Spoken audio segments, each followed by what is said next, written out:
Nyakubahwa Perezida wa Repubulika, nk'uko byemejwe n'inama y'abaminisitiri yo kuwa makumyabiri Ukuboza uyu mwaka, inama yafashe icyemezo cyo gusubika amakoraniro ahuza abantu benshi ku rwego rw'igihugu, harimo n'inama y'igihugu y'umushyikirano.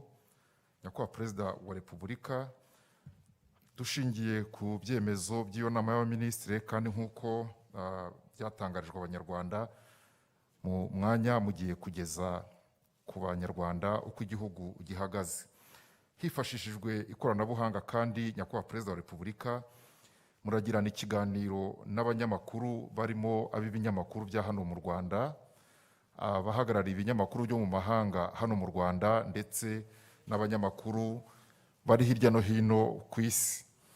Nyakubahwa Perezida wa Repubulika, nanone mu ikoranabuhanga u Rwanda rumaze kugeraho, murangaje imbere ubwo buyobozi, muri bugirane ikiganiro n'abanyarwanda bari hirya no hino mu turere.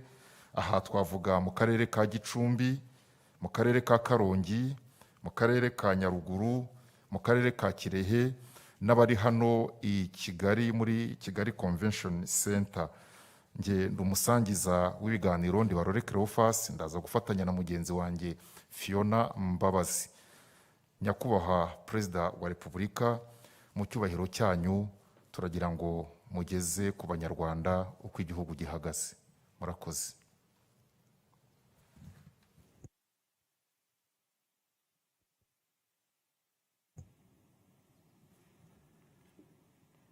Mwaramutse neza mwese abatwumva n'abadukurikira. Mbanje gusuhuza inzego n'abazikuriye z'igihugu cyacu n'inshuti z'u Rwanda, n'abanyarwanda bose n'abatuye u Rwanda. Ndabaramukije kandi ntabwo nibagirwa no kubifuriza kurangiza neza uyu mwaka tugiye gusoza,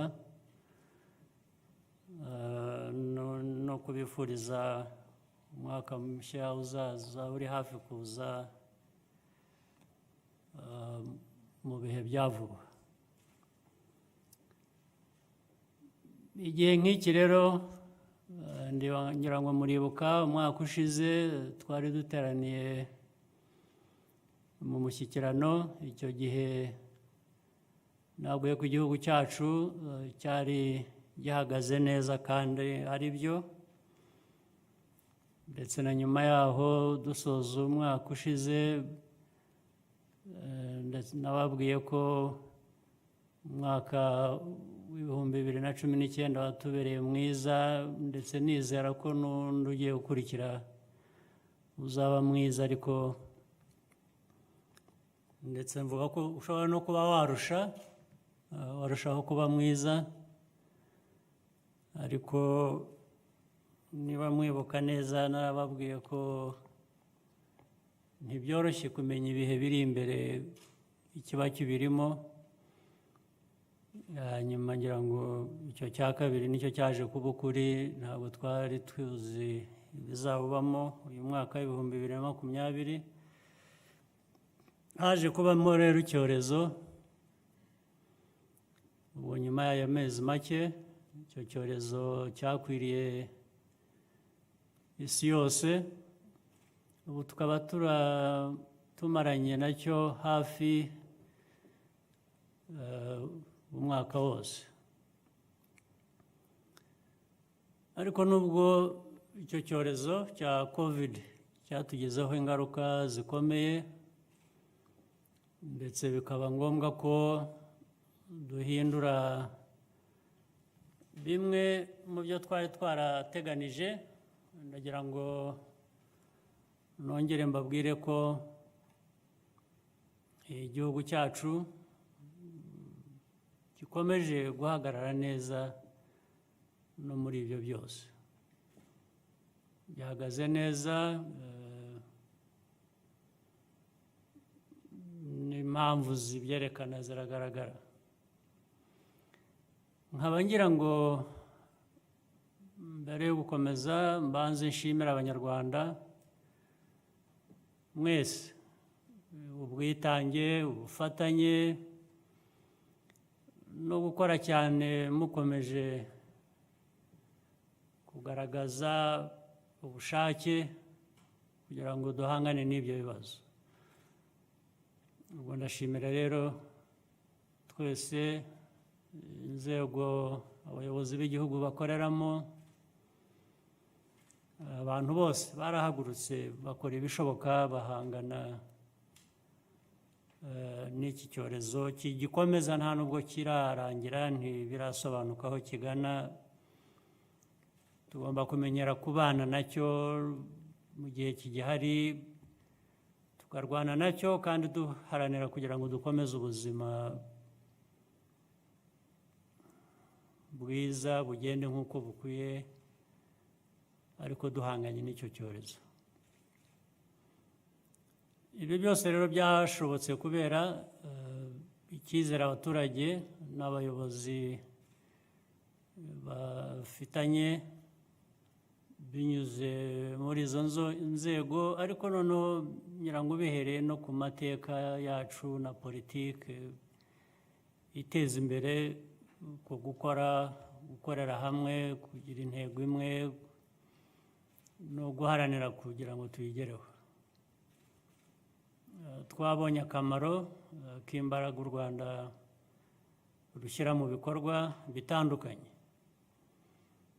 Ibi byongereye ubutwari no kwihangana abanyarwanda basanganywe, bifasha no guhangana n'ingaruka z'iki cyorezo. Muri gahunda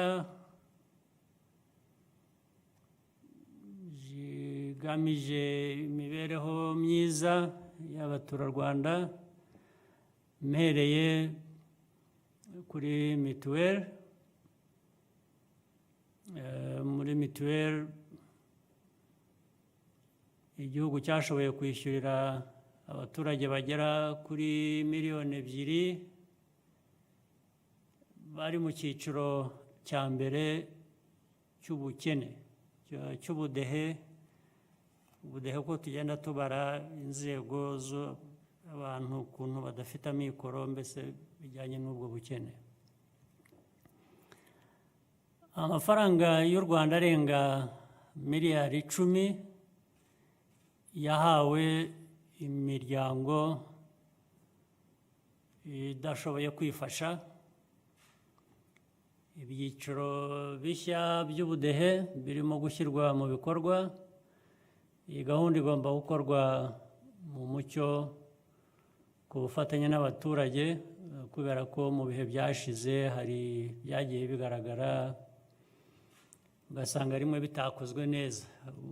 Gufasha, ubushake n'ubushobozi bihari, ariko hakagira bake batagerwaho kandi aribo bari bakwiye kuba baherwaho. Ibyo rero ndibwira ko mu nzira nshya bizakomeza gukosorwa. Mu buhinzi, umusaruro ukomoka mu buhinzi wakomeje kuba mwiza. Imbuto zituburirwa mu gihugu zafashije kugabanya izitumizwa mu mahanga. Gahunda yo guhunika imyaka yadufashije kubona toni zigera ku bihumbi 5 z'ibiribwa byahawe abaturarwanda mu gihe cya guma mu rugo, byari bijyanye n'iki cyorezo twahoze tuvuga. Amadolari y'amanyamerika agera kuri miliyoni 400 niyo yavuye mu bikomoka ku buhinzi byoherejwe mu mahanga. Utumashini 17 twumisha umusaruro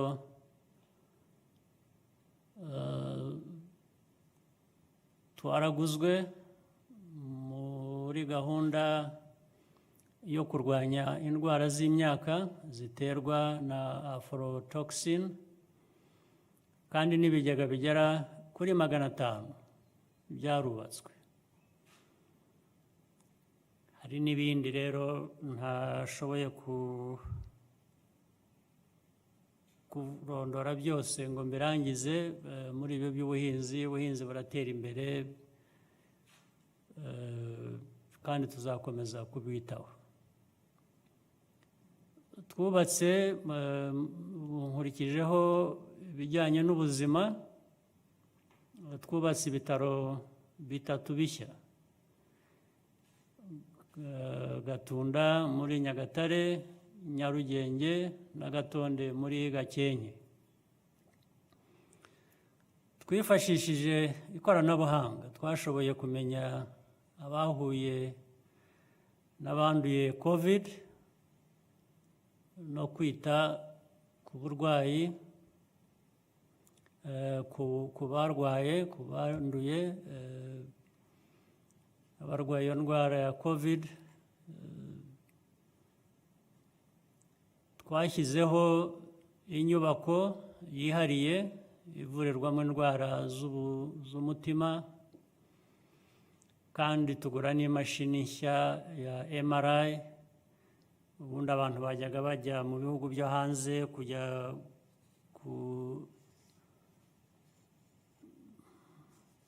gushaka kuvurirwa cyangwa kwipimisha, ariko ubu bizajya bikorerwa hano. Hari n'ibindi byinshi tugenda twubaka mu bijyanye n'ubuzima. Hari n'ibi bitaro binini biri mu mujyi hano bya Pfizer. Ndashaka kuvuga ko tumaze kubishyiramo nabyo amafaranga atari make, twubaka ubushobozi, dushaka abantu bazobereye mu kuvura, mu baganga indwara zitandukanye, abaganga bashobora kuvura izo ndwara zitandukanye, bafite ubumenyi buhanitse. Twagiye tubashaka, bamwe bamaze kuhagera, abandi bari mu nzira.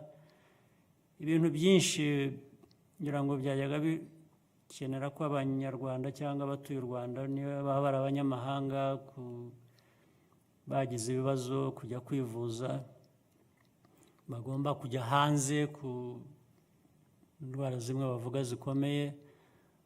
Inyinshi zajya zivurizwa hano, ndetse no mu karere tuzaba dufite ubushobozi buhagije ku buryo nabo mu karere bashobora kugana u Rwanda mu buryo bwo kuhivurizaho, kugira ngo bajye ahandi hahenze cyane kure yo muri aka karere dutuyemo. Reka njye mu burezi rero. Hubatswe ibyumba by'amashuri 22,000. Amashuri yongeye gutangira, hubahirizwa ingamba zo kwirinda COVID. Tugomba ariko gukomeza kuba maso. Nibyo nahoze mvuga by'ubuzima, dushaka ko bukomeza uko bukwiriye, ariko tugahura n'ingorane z'uko hari ibigomba kwitonderwa, hari uburyo tugomba kwifata budasanzwe kugira ngo duhangane n'icyo cyorezo, ndetse bigatuma rero ibyo bigongana, ariko dukomeza gukora ibishoboka byose. Mu bikorwa remezo, ibikorwa remezo bifasha mu gukumira imyuzure mu bice by'igihugu bikunze kwibasirwa, ibyo bice by'igihugu bikunze kwibasirwa n'ibiza. Hubatswe rero ibyo bikorwa remezo, kandi abaturage babigizemo uruhare.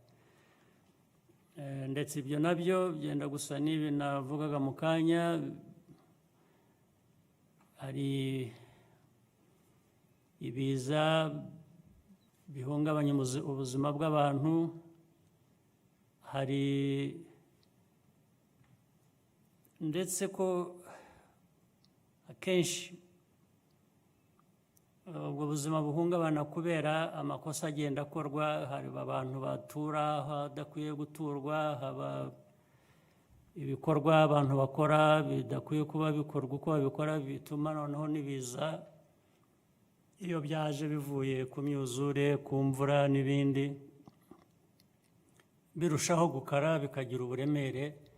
Nabyo tugenda tubikosora, kandi iyo tubikosora nabyo hari ubwo bisa n'ibihungabanyije ubuzima bw'abantu, kuko iyo uvana abantu bari batuye mu bishanga ugira ngo bature ahantu hegutse badashobora kwicwa n'imyuzure,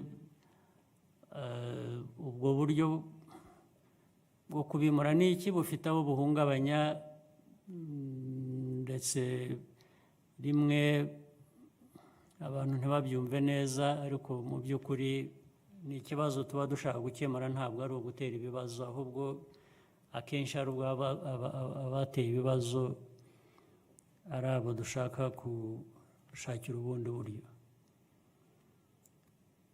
Umuyoboro w'itumanaho wa 4G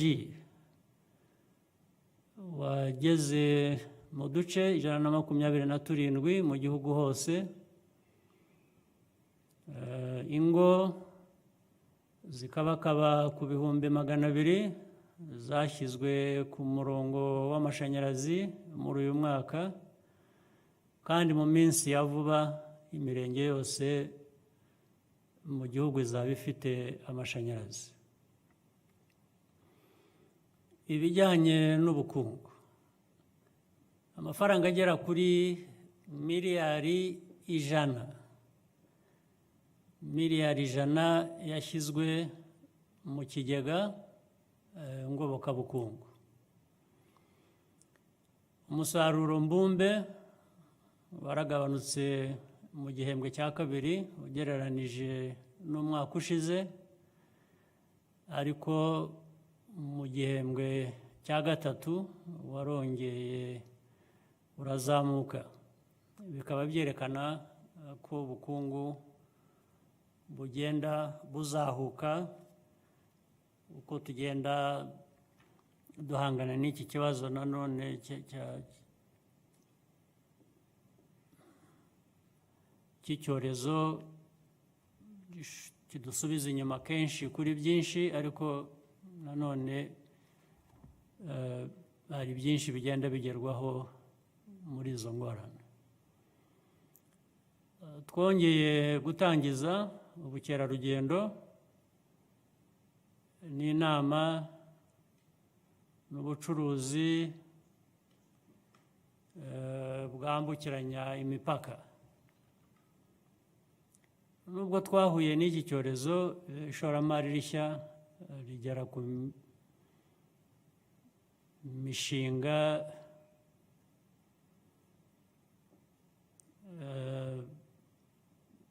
ijana na 172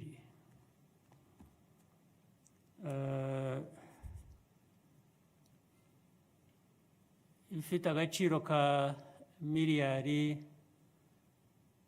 1,200,000,000 by'amadolari.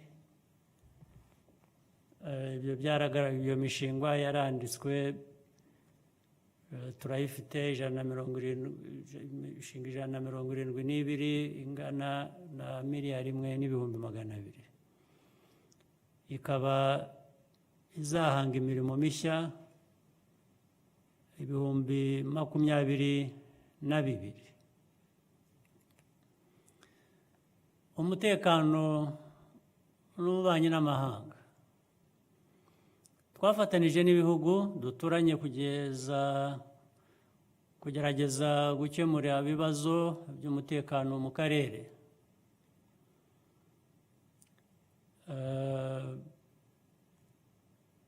Turacyakomeza kugerageza uko twafatanya n'abaturanyi ibihugu bindi byo mu karere. Inzira ni nziza, hari byinshi bigenda bigerwaho. Hari bitararangira neza, ariko umutekano mu gihugu hose umeze neza. Akabazo kakiriho kari mu majyepfo ku mupaka n'abaturanyi b'igihugu, abaturanyi n'abavandimwe b'igihugu cy'u Burundi. Hari ibiganiro biriho dukomeza gushakisha uburyo umutekano utahungabana uva mu baturanyi. Ngira ngo amaherezo bizabonerwa umuti. Mu burengerazuba hari DRC, Democratic Republic of Congo, nabo twafatanyije rugikubita hakimara kuba impinduka y'ubuyobozi muri icyo gihugu. Ibibazo byari bihari byugarije igihugu cyacu bihungabanya umutekano, twafatanije kugenda tubishakira umuti. Byo bisa nkaho ikibazo cyaba gisigaye ari gito cyane, ibyinshi byagiye bikemuka. Hari uburengerazuba nta kibazo dufite. Hari ikibazo igihugu cy'inshuti dukorana neza, nta kibazo cy'umutekano cyaturuka. Ari mu majyaruguru haracyari utubazo, nabwo ndibwira ko amaherezo ibibazo byaba bisigaye bizageraho bigakemuka, kuko nibwira ko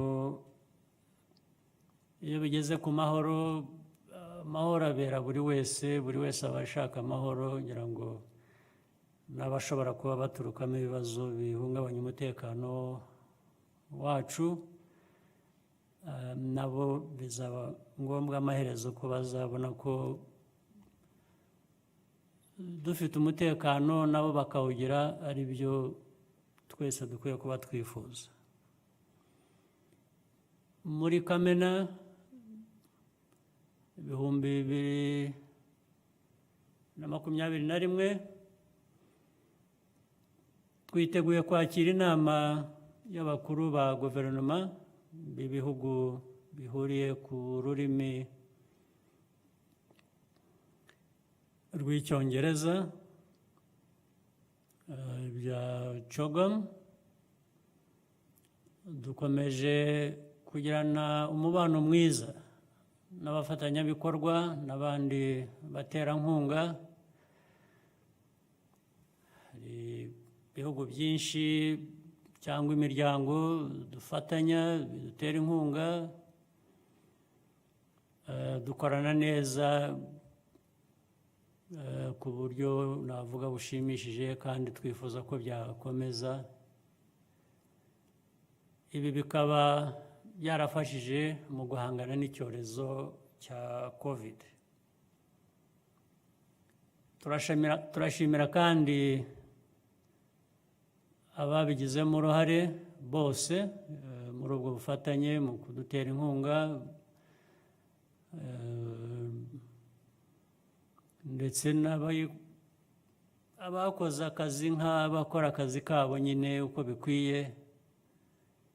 Ubu ndavuga Abanyarwanda cyangwa abandi bari mu Rwanda. Harimo abakozi bo mu nzego z'ubuzima, cyane cyane abari ku isonga mu kurwanya iki cyorezo, n'abajyanama b'ubuzima. Turatekereza kandi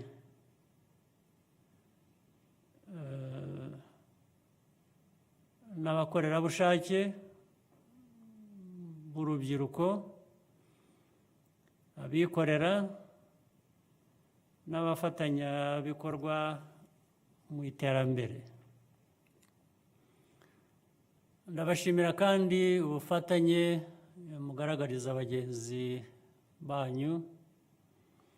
Aha twavuga Abanyarwanda baba mu mahanga batanze inkunga y'amafaranga yo kugoboka abaturage bakomwe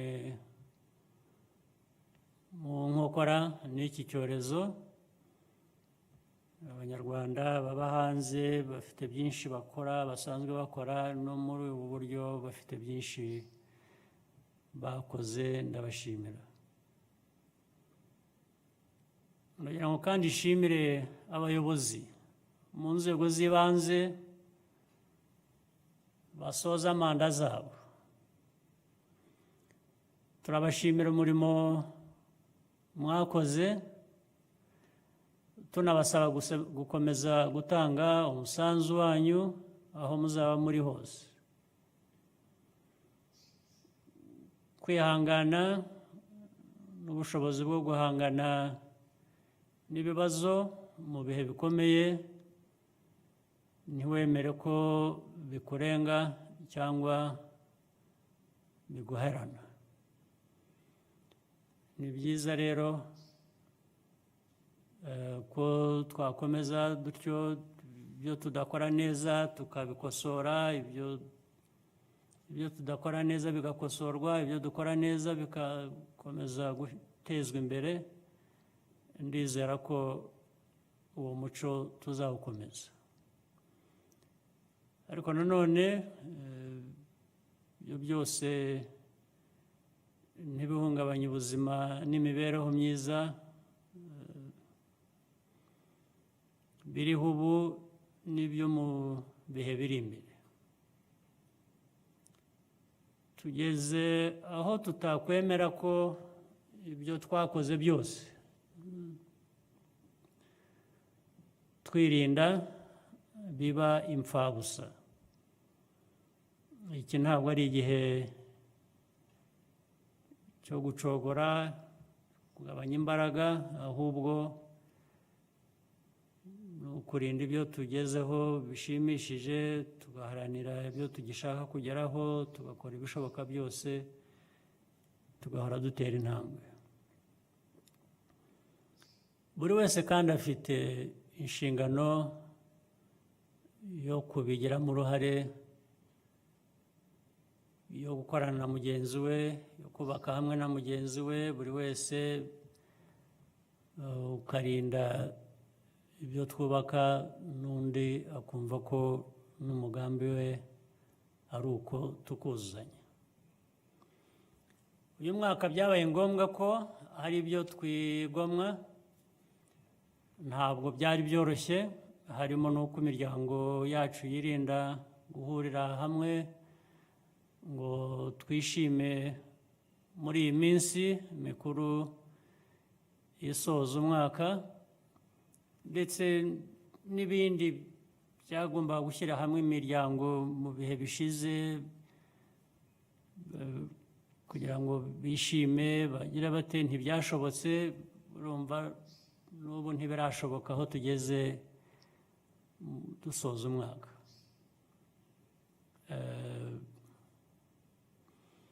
Iyo hataba uko kwigomwa rero, byo byari kugorana, bigatuma dutakaza byinshi, ndetse harimo n'ubuzima, kuko hari abatakaje ubuzima. Iki cyorezo ntabwo ari ukukivuga gusa ko gihungabanya ubukungu cyangwa gihungabanya ubuzima. Iyo ikintu gihungabanya ubuzima, ndetse hari n'ubuzima butakara, abantu bakabura ubuzima bwabo. Niko byagiye biba rero. Twese dufatanije tuzongere dusubire mu nzira y'iterambere ryihuse, bityo dukomeze tuzamure imibereho myiza yacu n'imibereho y'imiryango yacu. nsoza ndagira ngo nongere nshimire abanyarwanda twese, inshuti zacu n'abafatanyabikorwa bacu kuba dukomeje gufatanya uru rugendo, twongere ibikorwa bibe byinshi, twongere intambwe, twihute. Nagira ngo rero ndangize mbifuriza mwese Noheli nziza, muzagire Noheli nziza, muzarangize umwaka neza, umwaka tuzaba dushoje tujya mu wundi nawo mushya tuwutangire neza. Mbifurije amahoro y'Imana, murakoze cyane.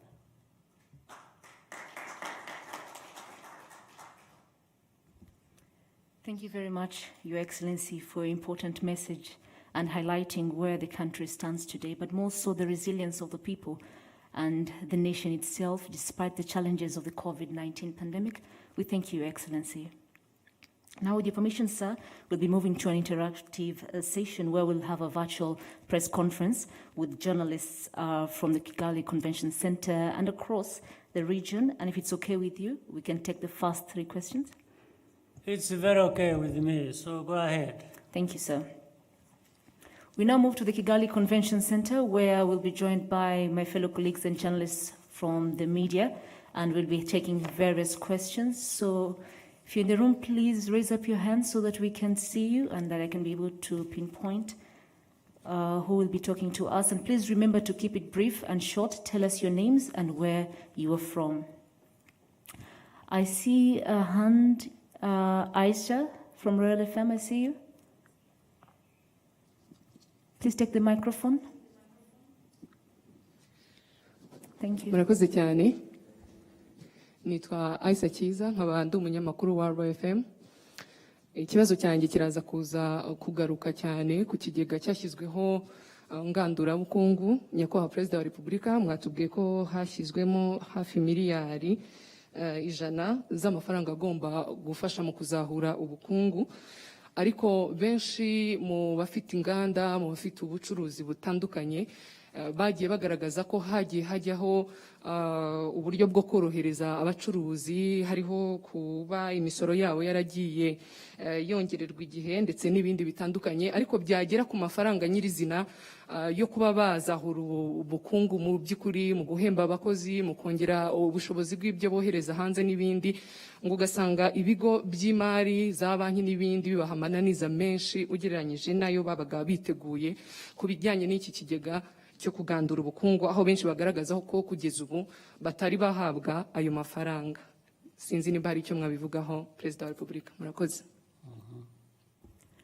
Murakoze cyane, Your Excellency. If we can go to the second question. Yes, please. Thank you, sir. Feli, I see your hand up. Feli Kimenyi, New Times.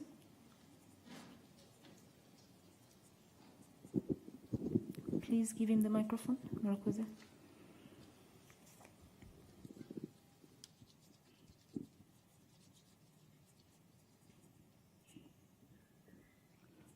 Thank you, Excellency. My name is Feli Kimenyi. I'm with the New Times.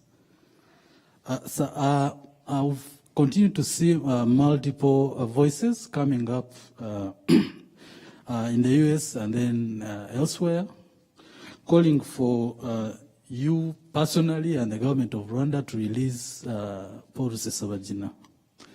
So how do you want to respond to those calls? Okay. Thanks. Thank you, Feli, for that question. Maybe we take one more before you can answer, Your Excellency. I think we have a phone call. We can go to Romain, Jeune Afrique.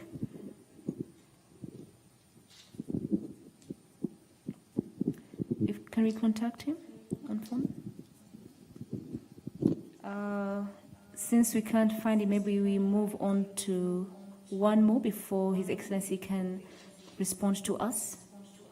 If you can move back to the audience at KCC. Okay, Banana Mata, please. I see your hand up. Thank you.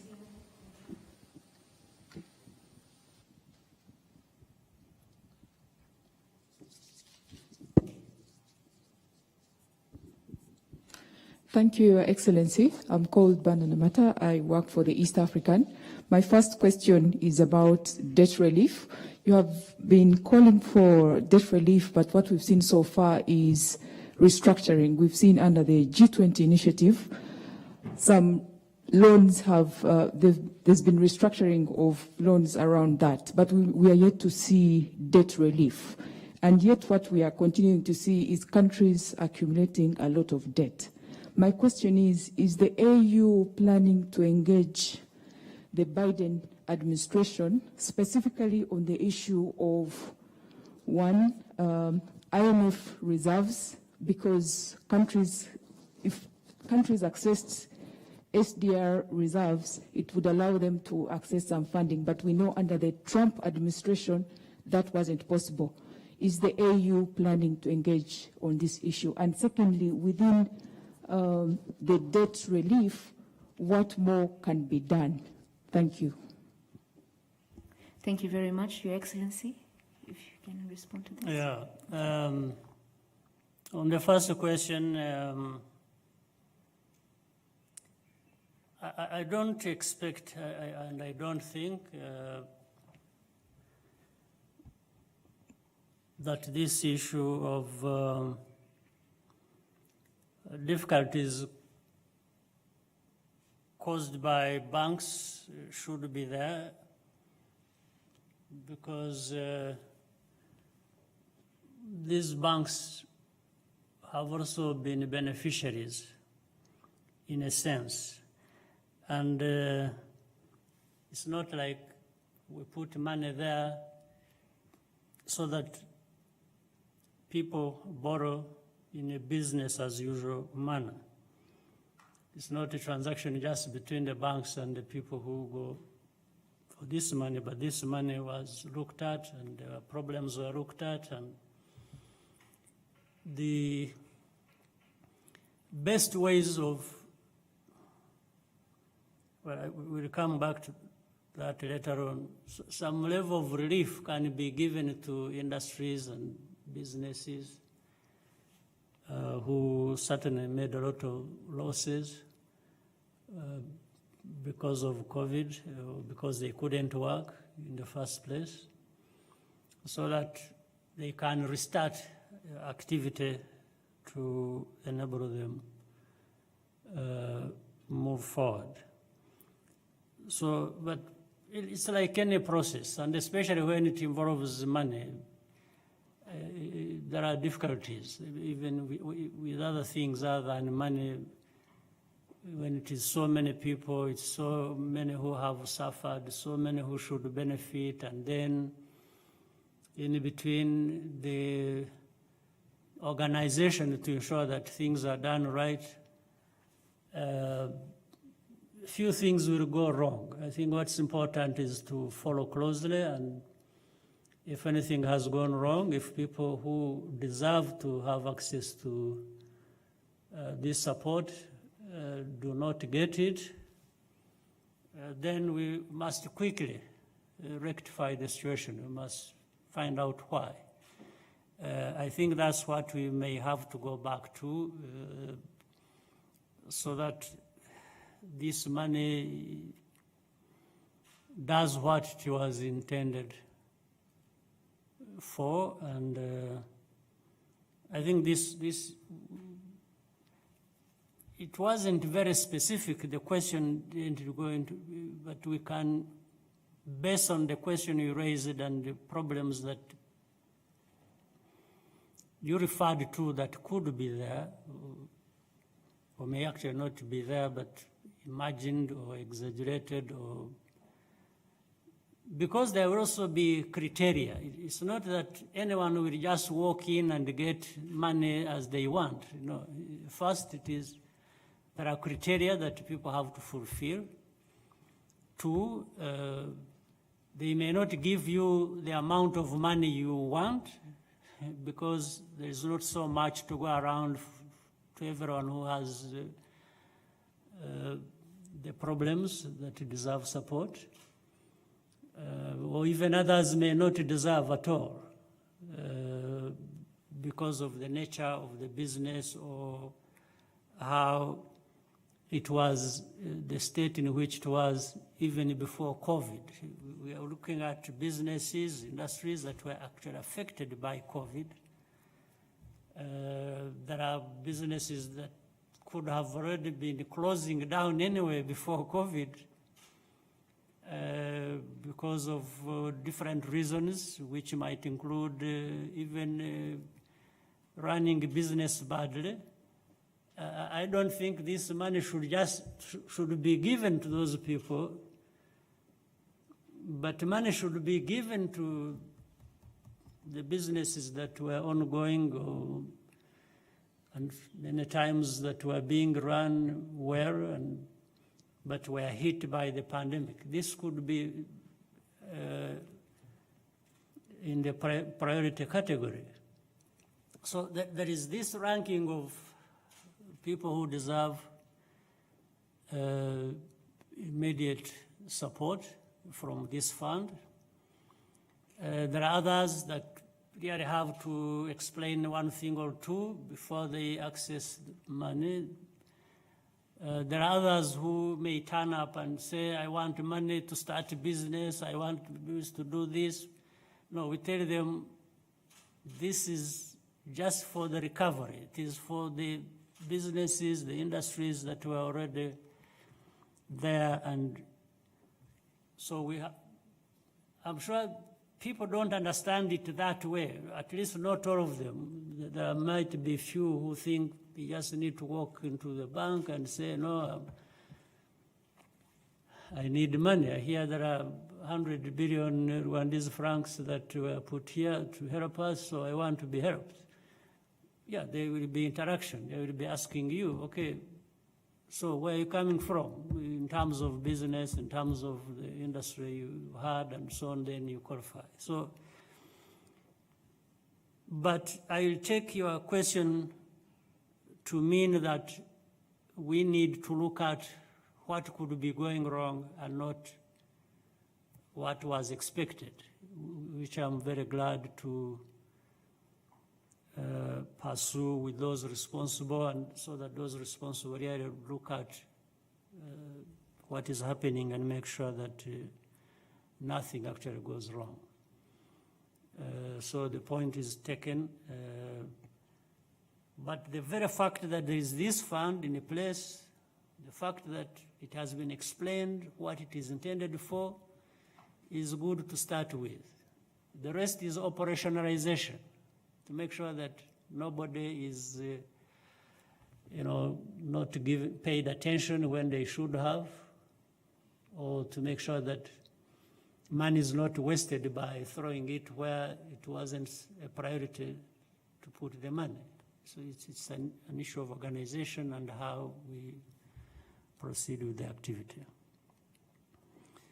The second question about Rusesabagina, really this should not be a big issue, at least in terms of understanding. I think the matter should be understood well, because the facts around this case are clear. But I should also add what is happening in terms of these complaints or letters being written, so on and so forth.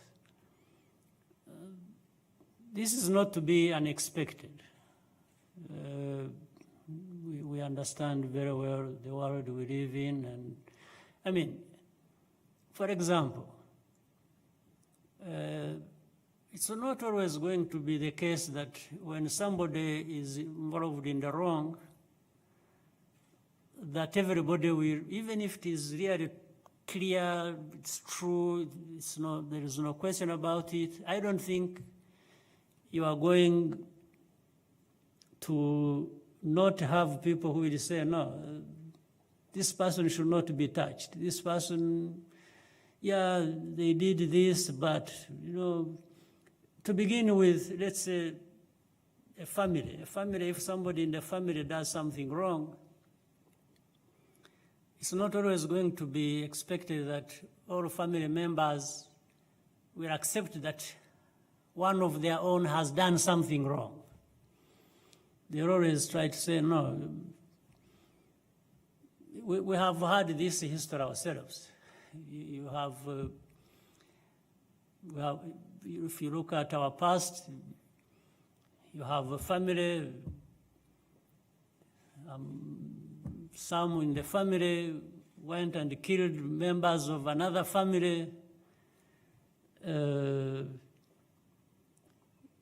So the remaining members of the family that did not commit the crime will always find it difficult to accept that their own actually did that crime, or they will find ways of covering it up or denying it.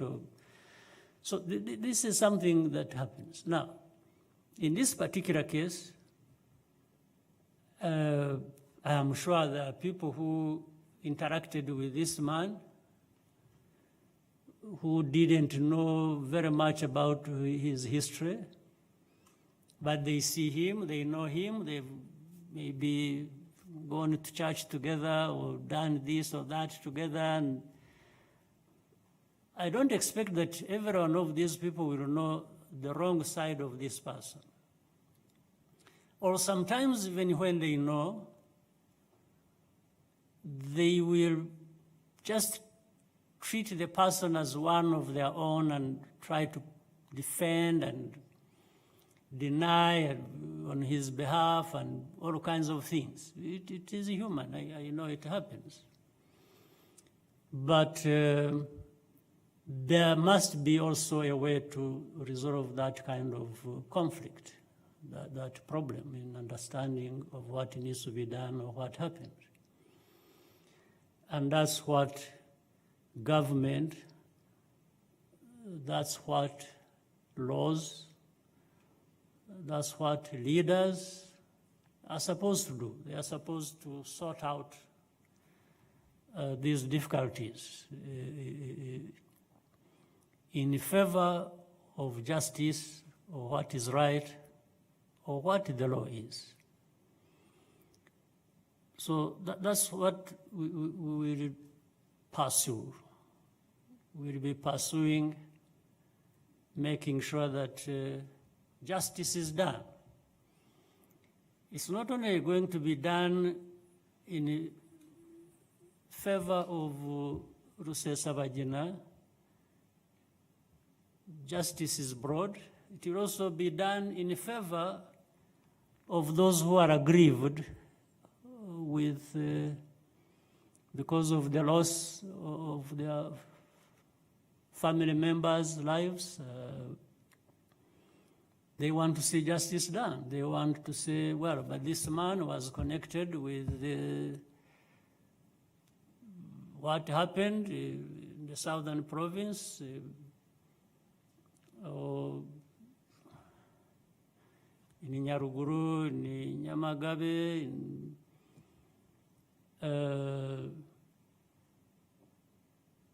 on the hands of an organization that this man, Rusesabagina, belonged to or even was a leader of. Here I'm talking about facts. I'm not in any way applying sentiments. I'm just talking about facts. And I suspect those people who write letters talking about all kinds of things either don't have facts, or they actually know the facts and ignore them, or they think it doesn't matter the facts. This person is more important than the persons whose lives were lost and the families of those people who lost their lives.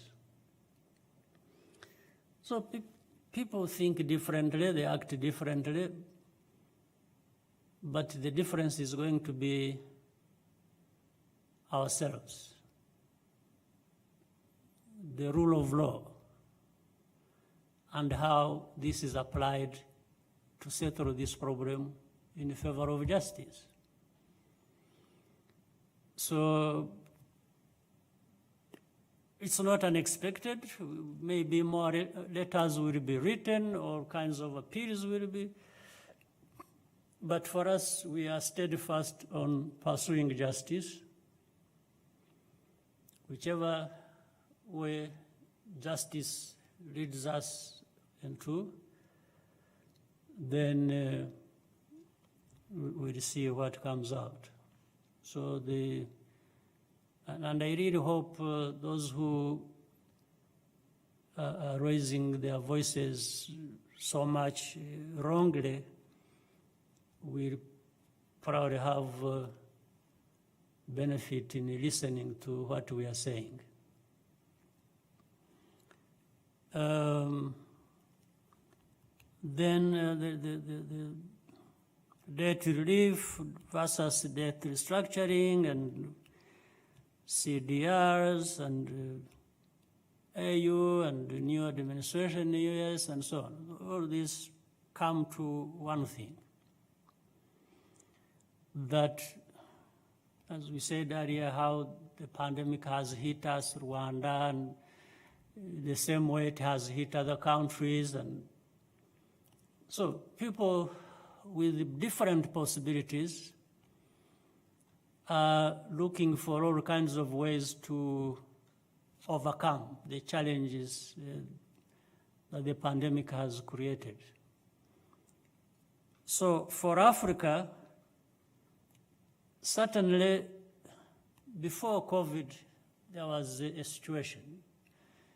I think Africa was improving, moving in the right direction, but still having difficulties in getting money to invest for the development of the continent, of countries of the continent, different sources of these funds. People borrow, others have foreign direct investment made, and so on and so forth. But many, if not all, countries on our continent have borrowed. Some borrowed more than others. And the measure that has been there, looking at how much you borrow versus the level of your GDP and so on and so forth, becomes a guide so that you don't borrow so much. Otherwise, it will choke you or your economy. So some countries borrowed more than others. So the problem of debt existed before. Now there comes this pandemic, it hits us so hard. Of course, it's very legitimate, it's right, to talk about how Africa can come out of this. And one of the ways is, how do the rich countries help out? The rich countries, because sometimes where we have borrowed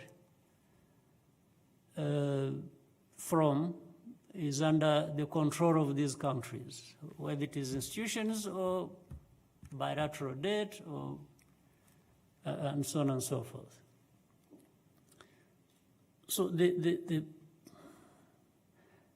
now the question became, and the long debate became, as a result of this pandemic, do we urge people to just forget about debt and say, okay, I owed you so much, but because of the pandemic, I'm not going to pay you, and please, so the money I was using to pay you, I'm now going to start using it to rebuild. I think, again, sometimes a number of things have to apply. You want to avoid the chaos. You don't, I think people want to be organized in how they settle whatever problem there is. And so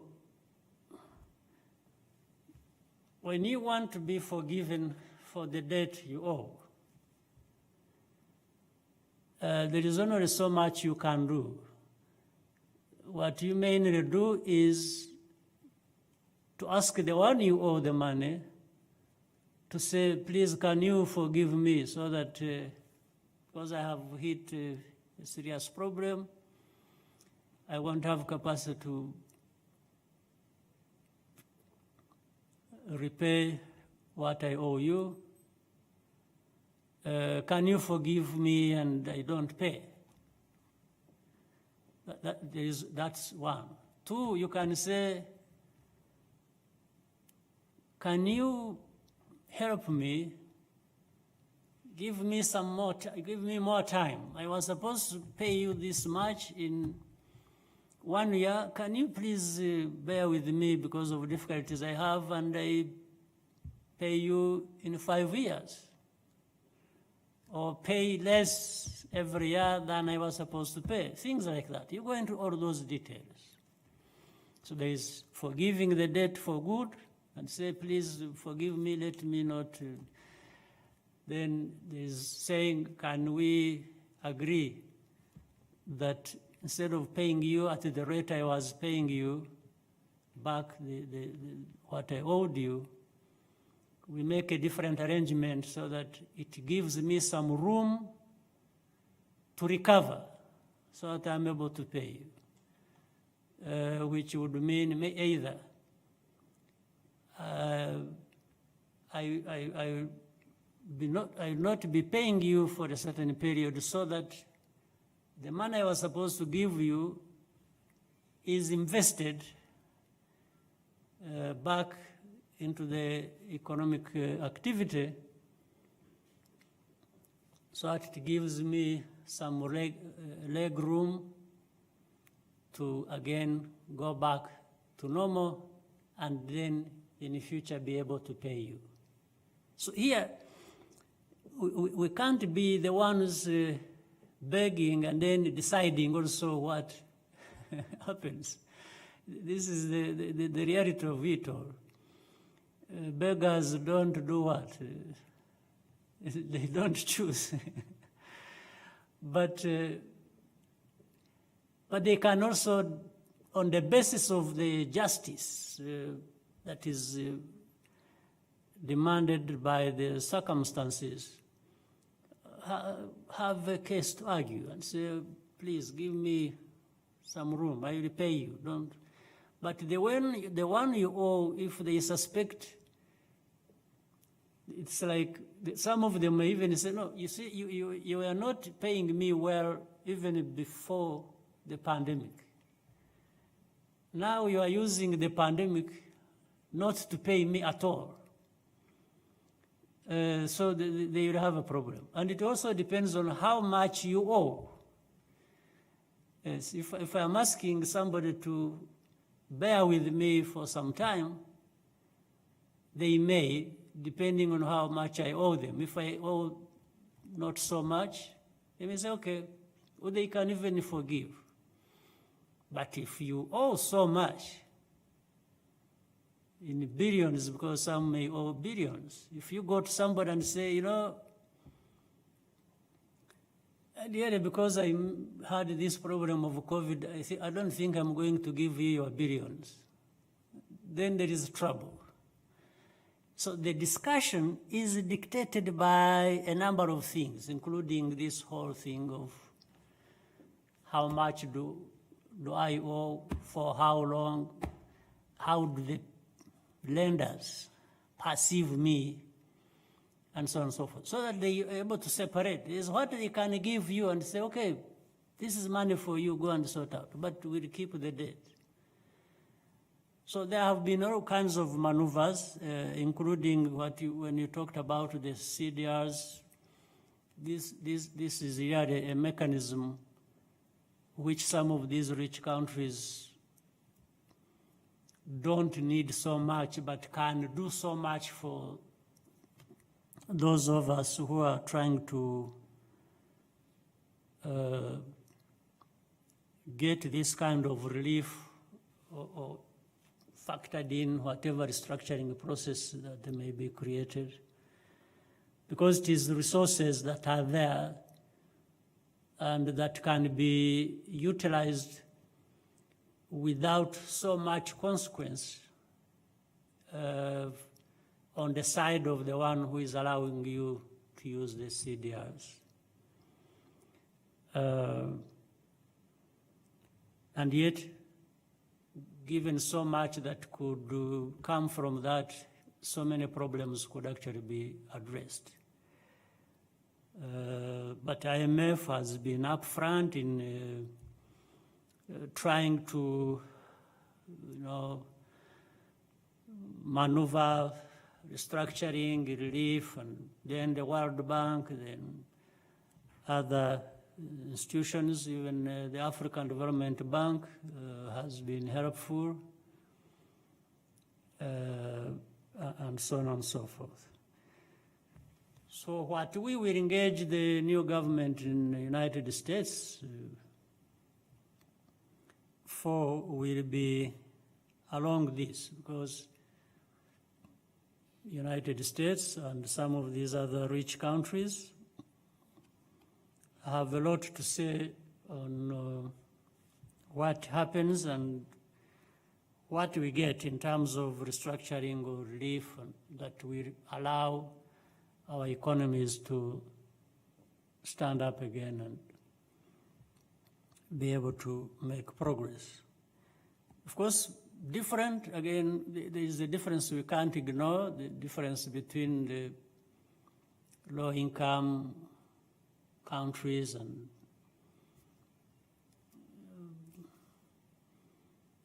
the advanced economies.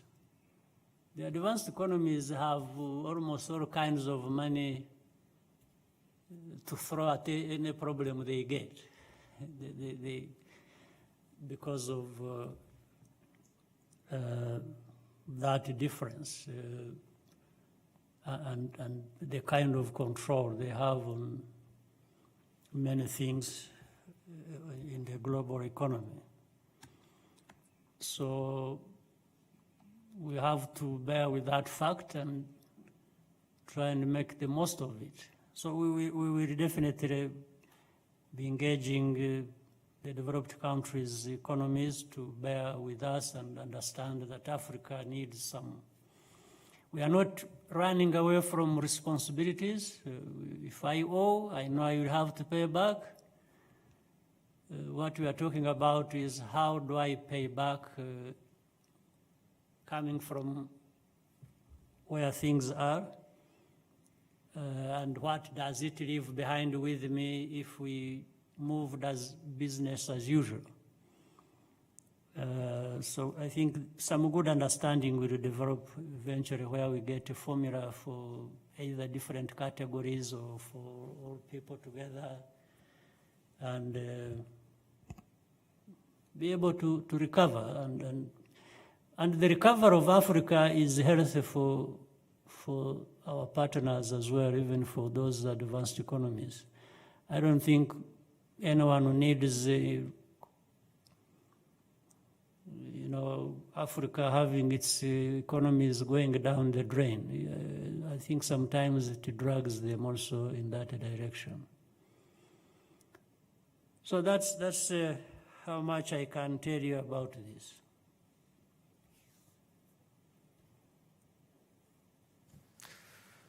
murakoze nyakubahwa perezida wa repubulika, ndagira ngo muri aka kanya mubitwemereye dufate akaruhuko, hanyuma ikiganiro n'abanyamakuru gikomeze mu nyuma y'ako karuhuko.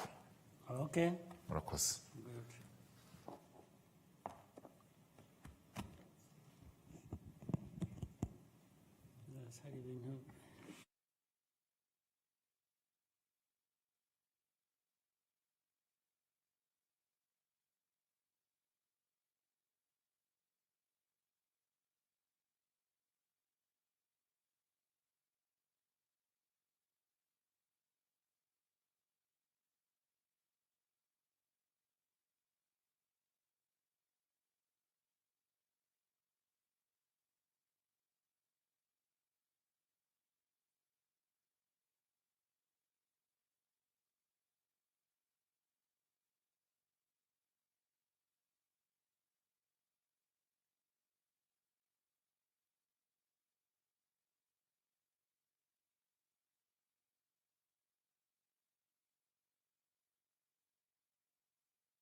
Tegereje gato.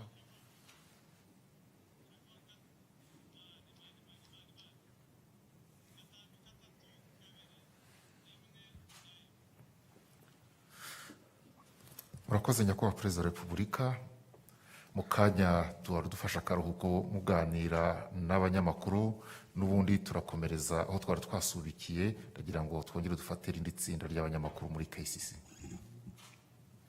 Murakoze cyane Barore. Your Excellency, thank you very much. With your permission, we'll continue with the interaction with the various media houses through our journalists who are at KCC. I now call upon, I think, Romain. If he's online right now, we can start off with him from Jeune Afrique. Thank you. I'm Romain Gras. I'm Romain Gras representing Jeune Afrique. Mr. President, my question is about the recent declaration from UN prosecutor Serge Brammer. He asserted last week in front of the Security Council that one of the remaining fugitives tracked by the mechanism, Fulgence Kayishema, had been located a couple of years ago in South Africa, and that although they were informed of this, the South African authorities did not really respond in time. Did you get a chance to address this issue with your counterpart in South Africa? And if not, how do you explain that the South African authorities, with whom diplomatic relations have been complicated during the past few years, acted this way on the case of Kayishema? Thank you, Mr. President.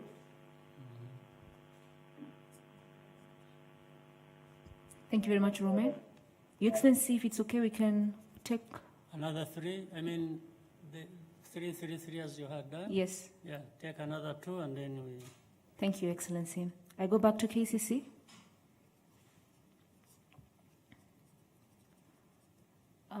KCC?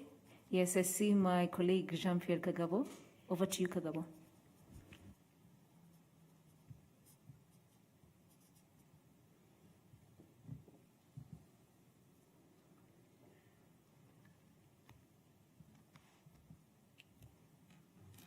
Nitwa Jean-Pierre Kagabo nkorera RBA. Nyakubahwa Perezida, murebye uko igihugu cyitwaye mu rugamba rwo guhangana n'icyorezo cya coronavirus gisa n'ikihari mwaka wa 2020, mwavuga iki ku mibare y'ubwandu ikomeje kwiyongera muri aya mezi ya nyuma, dore ko hashize amezi 9 igihugu gihanganye n'iki cyorezo, yaba ari imibare y'abandura ariko n'ababura ubuzima bwabo? Nyakubahwa Perezida, nkaba nababaza kubijyanye n'imyiteguro yo gukingira abaturage, ko twumva ko hirya no hino hari inkingo zigenda ziboneka. Murakoze Nyakubahwa Perezida. Murakoze cyane Kagabo. Your Excellency, you also have some questions from social media. I'll read one from Victoria Rubadiri, who is a senior news anchor at Citizen TV Kenya. She says, Rwanda has been a great example in recent years, ranking well in key indices like the World Bank's ease of doing business. Your response to the global pandemic has been lauded by the World Health Organization, but most notable has been the sustained peace in your country. Now, given the ethnic conflict happening in Ethiopia right now, some fear it would go the Rwanda way in 1994. Having been down that path, what do you think should happen in terms of response to avert a further crisis in Ethiopia? That was from Victoria Rubadiri, Citizen TV, via social media platforms. Over to you, Your Excellency. Thank you.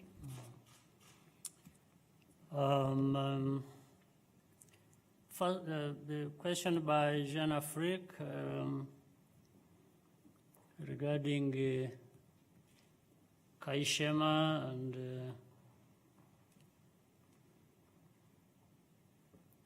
being in South Africa and the report from the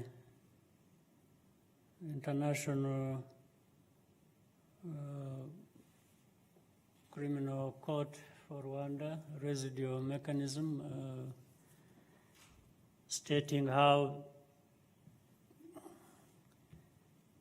this Kayishema is known to be in South Africa, and lack of cooperation to have him brought to justice. Yeah, this is a matter normally that is in the hands of that mechanism and under the UN to deal with South Africa on that issue, or whichever other country has whoever they are looking for In fact, we have learned there are even more of these people in that region of Southern Africa. There is a case that never ends to do with Mhiranyi. He's so free. He's as implicated in this as Kaishema, but more, maybe for him even on a more level. But he has become a citizen of the Southern African region. So there are a number of them still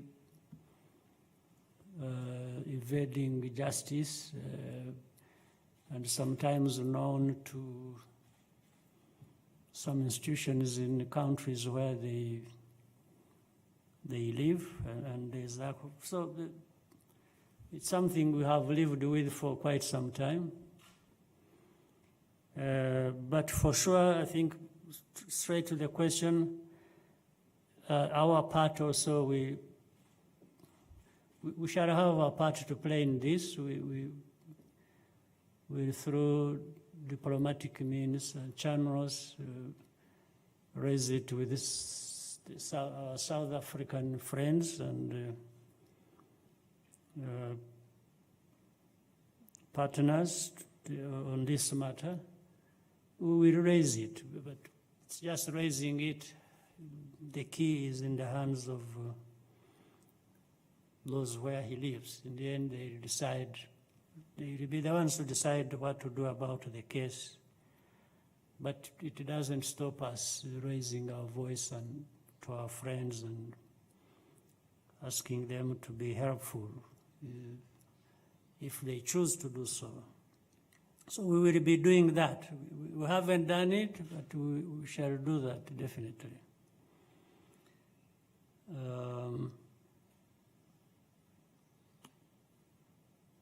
But normally that mechanism or the UN and others should also be doing their part. For the RBA question, wabajije ikibazo kijyanye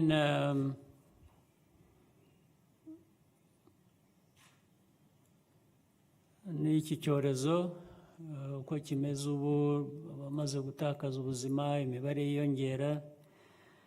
Nibyo kugira ngo abakurikirana neza uko byatangiye hano mu Rwanda mu kwezi kwa gatatu k'uyu mwaka tugiye kurangiza, kugeza ubu abamaze kumenyekana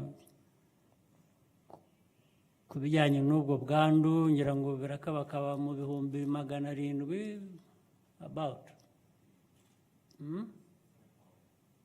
What is that?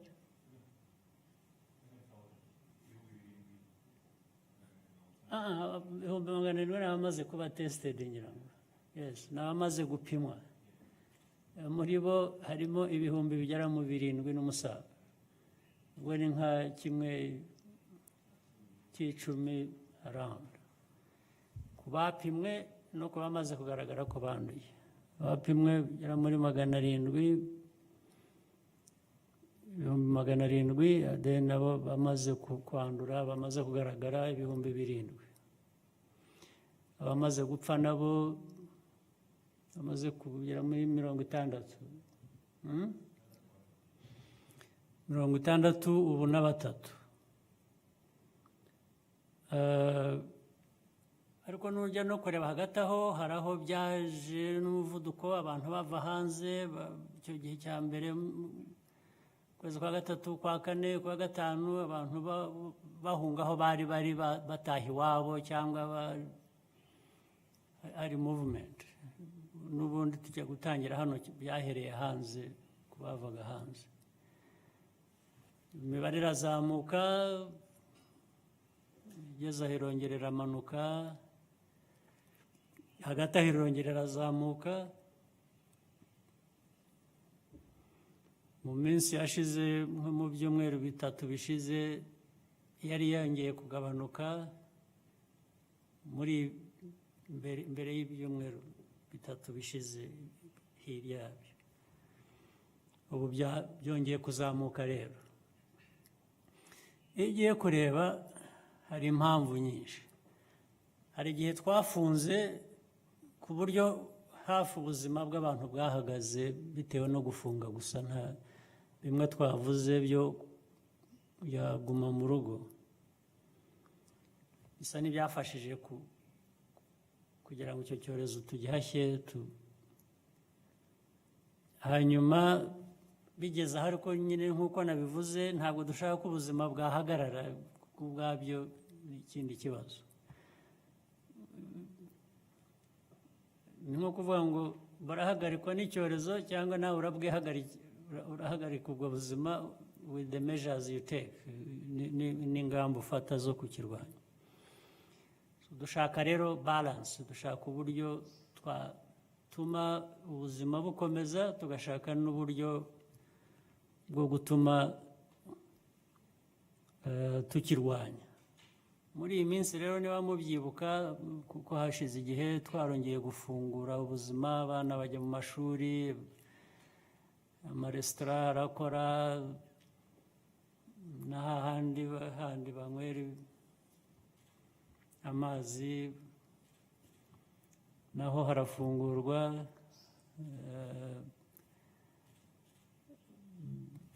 Abantu batangira kugenda, uribuka ko aribwo twari twarahagaritse n'abava mu ntara imwe bajya mu yindi, cyangwa mu district runaka bajya mu karere runaka bajya mu kandi. Twari twararekuye nyine kugira ngo ubuzima bwongere busubireho, ariko ubwo niko dupima abantu, niko tumenya abanduye, niko tugerageza kubashyira aho bashobora kubona ubufasha bwo kubakurikirana, byose bikorerwa icyarimwe. Muri ibi bihe rero imibare yaturutse kubera ko hari impamvu ebyiri, ko twongeye kurekuraho cyane kugira ngo ubuzima busubireho, bumere neza, nyine n'amashuri n'ibindi byose. Ariko noneho no hanze rero, hanze niba mukurikira amakuru, birasa nkaho ibintu byacitse rwose. Ureba mu Burayi, ukareba muri Amerika, ntibyigeze bihagarara, ahubwo bihora byiyongera, bari abandura, ari abapfa, ari iki. Mu Burayi naho byari bimaze kugeraho bisa n'ibigenda bifata uburyo, nabyo byongeye byazamutse, ndetse bo bakoze guma mu rugo ikaze. Ariko ubu twe turacyagerageza kugira ngo ubuzima bukomeze, n'indege ziracyaza zirasohoka. Uko bigira rero bigenda byongera imibare, nta kabuza bigera henshi bitari biri, bitangira kugera no mu byaro, ndetse noneho n'abaturanyi. Hari abantu benshi bambuka imipaka, akenshi iyo tubapimye dusanga umubare utari mutoya wanduye. Iyo baje, abo twamenye, hari abo tutamenya. Ubu dusigaye tunabona hari nuko gupima, twavuze ko abantu bava hanze bazajya baza bipimishije. Ntabwo ibintu byose bikunda ko bikwiye, haba hano haba no hanze, cyane cyane kurusha. Hari abaza bafite inyandiko zerekana ko bipimishije, kubera ko aricyo twashyizeho ko tubisaba, ndetse hano twabapima tugasanga ni nk'abataripimishije, kuko baza bavuga ko nta bwandu bafite, berekana inyandiko zabyo, twabapima tugasanga bafite ubwandu. Ni ikibazo rero cyongeye gusa n'ikizamuka, ubwo kidusaba ko twongera tugafata ingamba zindi, cyangwa ziyongereye ku zari zisanzwe. N'ubundi ntabwo twarekuye rwose. Ubushize ngira ngo mwakurikiye Minisiteri y'Ubuzima ofisi ya prime minister n'abandi bayobozi babasobanuriye ingamba zindi twongera gufata cyane cyane muri iyi minsi mikuru tugiye kujyamo ya Noheli n'umwaka mushya, abantu bashaka nyine gusabana, imiryango ubwayo hagati yayo cyangwa hagati y'umuryango umwe n'uwundi, abantu bakongera bagasana. Biroroshye abantu kwibagirwa ibihe turimo cyangwa aho tuvuye n'aho tujya. Twongeye kugerageza kugira ngo twibutse abantu, tugabanye uko kwibagirwa, abantu bareke kwirara, bakoreshe masks, bakoreshe kutegerana cyane, gukaraba, bya bindi byose tuzi batubwira tugomba gukora. Hanyuma no kugabanya rero aho abantu bahurira ari benshi, ndetse mu minsi mikuru ya Noheli n'indi byari bihari byinshi, abantu bashaka kugira amakwe cyangwa kugira ibindi birori. Ubundi mu buzima busanzwe bafitiye uburenganzira, bakwiye kuba bakora uko bashatse, ariko inzitizi ikaba iki cyorezo. Izo nzitizi rero zigomba gusubizwaho, abajya gusenga, abajya kugira gute, twabuze umuntu gusenga, ariko iyo abantu bari buhure bari benshi bikaba byabaviramo ubwandu, icyo gihe dufata inshingano nyine nk'uko bikwiye, tukagabanya imibare, tukagabanya uko guhura uko kungana. Nibyo bihe turimo rero, twasubiye nanone mu bihe bisa nk'ibigomba kwitonderwa cyane, tugomba gukora byinshi. Dusaba abantu gusa ko babyumva, bakumva ko ntawe, ari leta, ari inzego zitandukanye, ari n'abandi, ntawe ufite umutima wo gushaka kubuza abantu amahoro, ahubwo iki cyorezo nicyo cyatubujije amahoro. Kandi ntabwo abantu babyumva kimwe, ariko kugira ngo turinde abantu bose tugomba gushyiraho umurongo ugomba gukurikizwa, ndetse bigakurikiranwa ko byubahirizwa. Urumva rero n'ibyo navuga ku mibare, imibare iyo yiyongera niko hagenda havamo nyine no gutakaza ubuzima. Wavuze kuba tumaze kugera ku bantu 63 bamaze gutakaza ubuzima kubera icyorezo, birumvikana, ariko ahubwo kuri twebwe ni bakeya, ariko gutakaza ubuzima ntabwo umuntu abara ngo ni bakeya. Iba n'umwe atabaga n'umwe utakaza ubuzima kubera iyo mpamvu, nibyo byadushimisha. Abenshi baba bafite wenda ubuzima budasanzwe bumeze neza, cyangwa bakuze, imyaka nayo igira ibindi bibazo izana. So ndibwira ko nuko duhagaze, ariko turacyakirwanya ku buryo bushoboka. Nanone tugitekereza ubuzima bw'abantu uko bwakomeza bukagenda neza. Nagira ngo rero mujye mudufasha abanyamakuru, ahubwo twibukiranye, tubwire abantu bose ibikwiye gukurikizwa, ibikwiye kwitonderwa, tubikurikize. Nibyo ngibyo. Then ikibazo rero kindi cya rubadiri,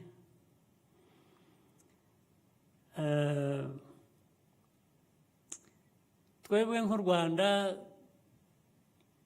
turagerageza, reka mbivuge mu Cyongereza ndabona.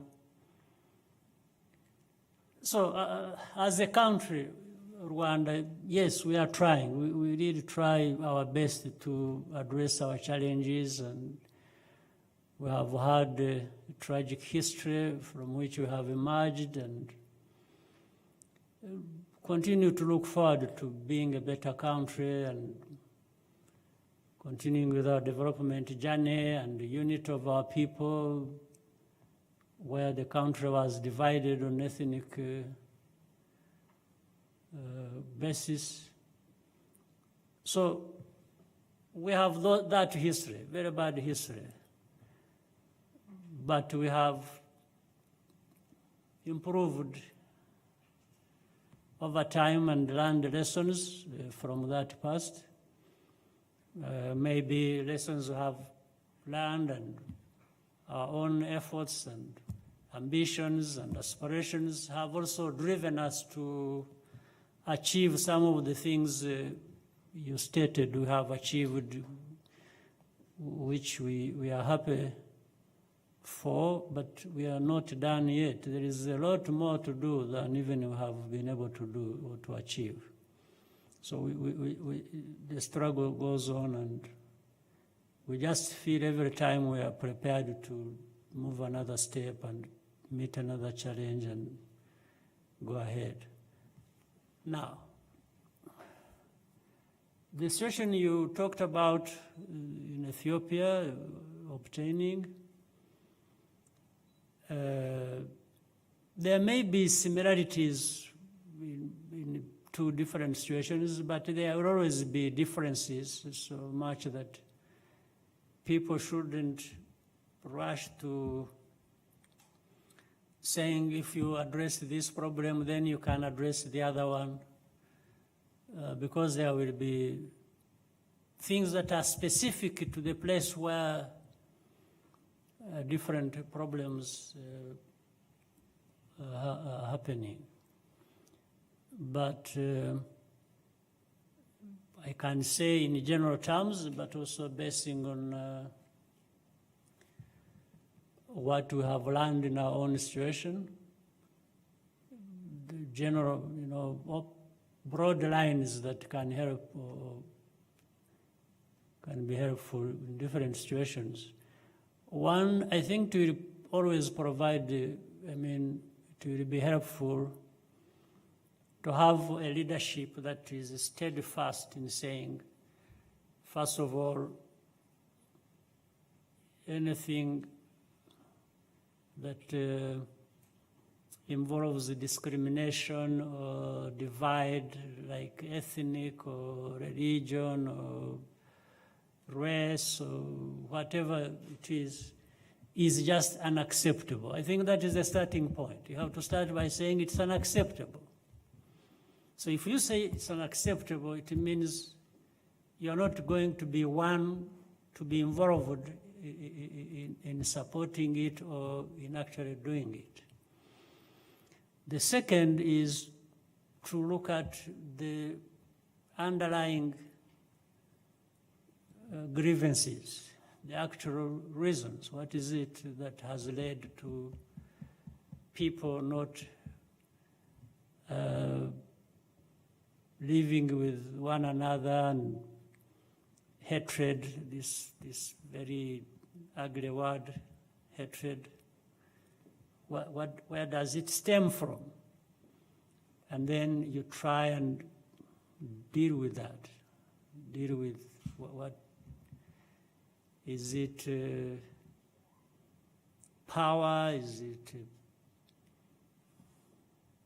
economic? Is it dominance of certain? Then you can resolve that. You can say, no, let's be respectful of one another. Let's understand each other. Let's work together for the common good, and try to address all that. So these are the broad lines along which such issues can be managed, but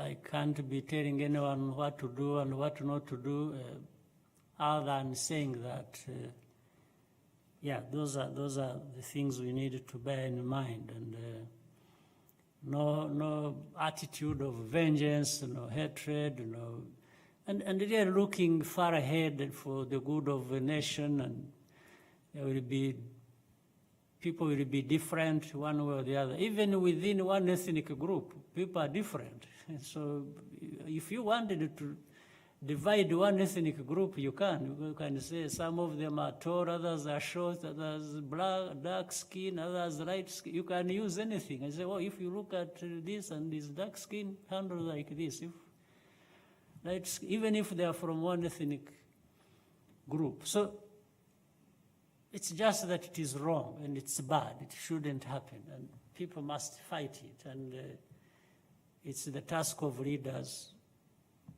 to really make sure that there is this justice and fairness that must prevail in any society. So that's the little I can say about it. But probably there is more to say than that, but for now, let's go with that. Thank you very much, Your Excellency. With your permission, maybe we can take 2 last questions before we head over to the different sites that we have Sure, across the 2 country. or 3 again. And Thank you, sir. Since we took 3, let's have 3, and then we move to something else. Thank you, sir. We'll move back to KCC. I see a hand up. I see Edmund Kajire. Yes, I see Edmund Kajire, please. Thank you.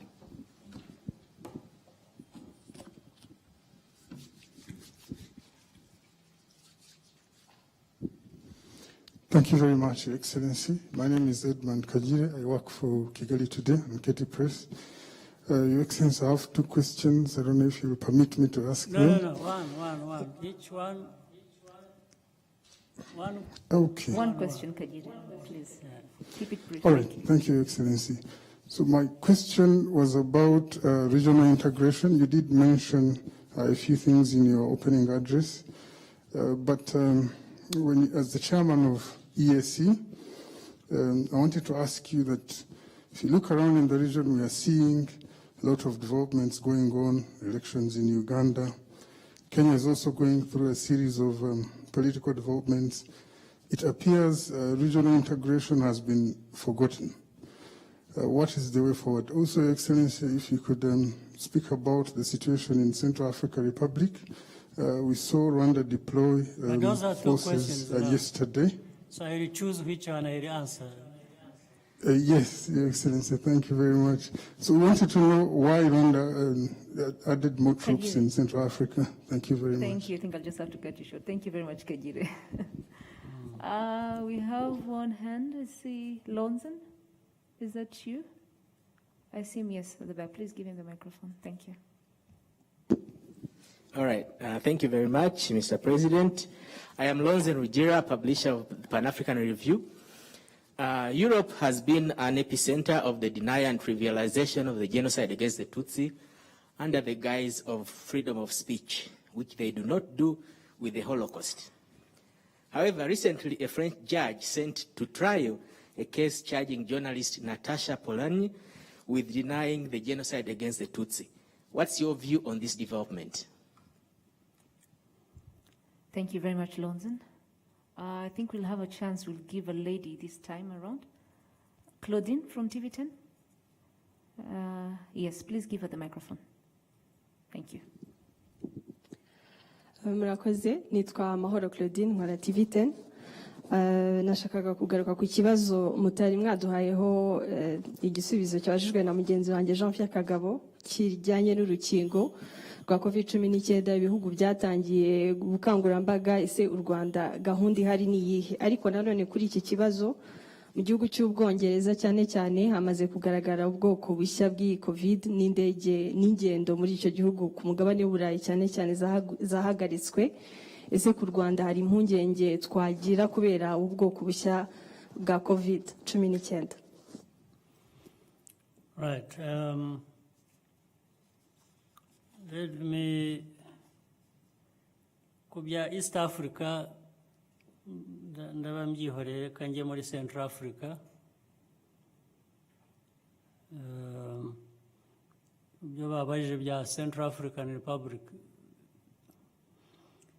We have been serving under, we have forces serving under the UN peacekeeping effort in the Central African Republic.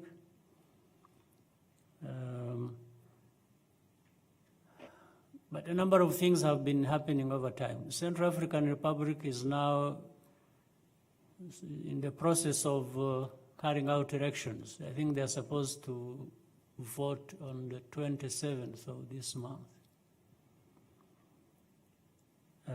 where there are these political processes in a situation like that, sometimes they are helpful. They help legitimize leaders from whichever faction of the many factions that are fighting for power and so on.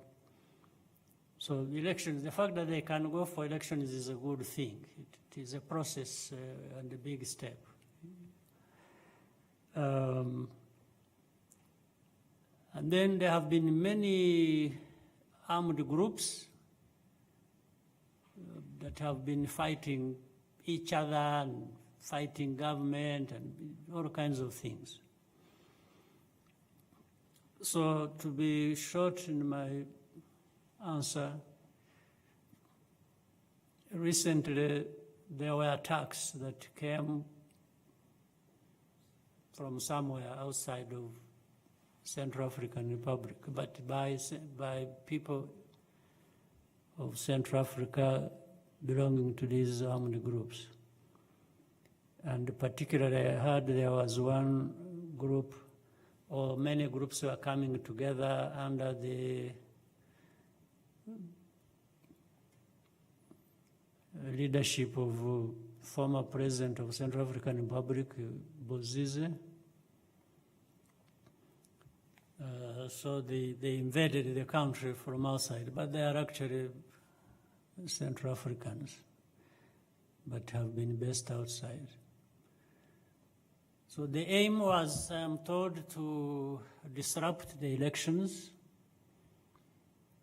but in so doing, we also learned ourselves that some of them wanted to target our own forces in Central Africa, because in the past, while we've been operating there, our forces have been uncompromising on that is where these groups have attacked civilians, even camps where some people have been displaced to and from their homes.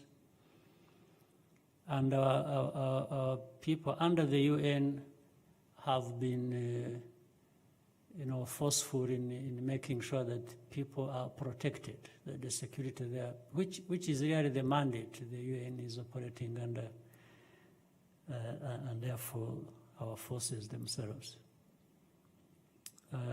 So we learned, therefore, because of that history, these groups, not only did they want to disrupt elections, they also wanted to target our troops under the UN.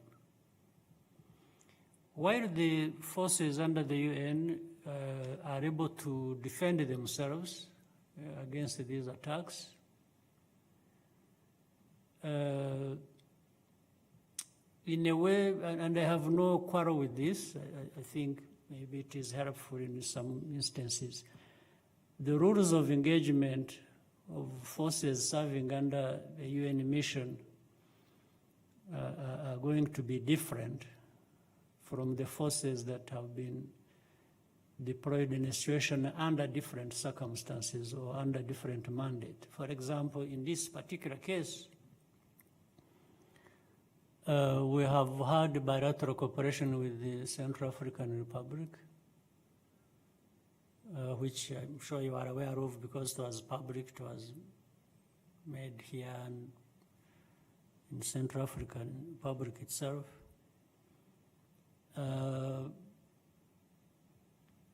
We thought under this bilateral arrangement, and which at the invitation of Central African Republic government, the rules of engagement are going to be different, and they will enable us to protect or to add additional capability to protect our forces that would be targeted or that are targeted by these armed groups, and also protect the civilians in different.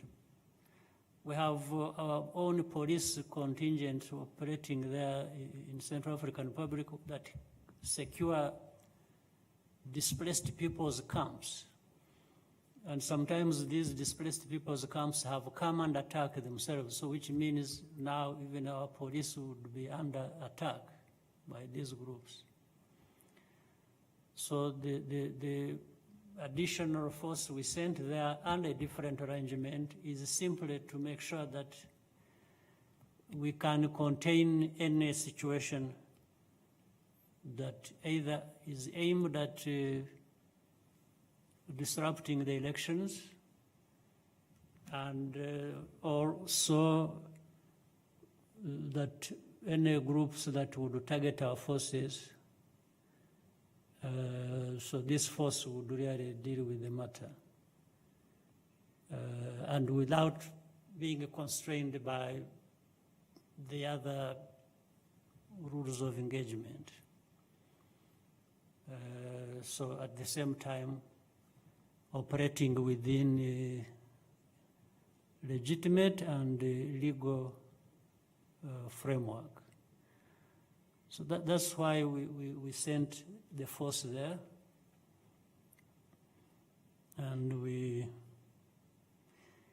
if it becomes a deterrent, so maybe that's better, so that those who have some ideas of being so disruptive may not do that, but if they do it, then they are there to do the business they are supposed to do. So that's why we did that. So that is your question. For Lonzin's question, well, I think it can only be a good development if you find a judge in the French courts taking on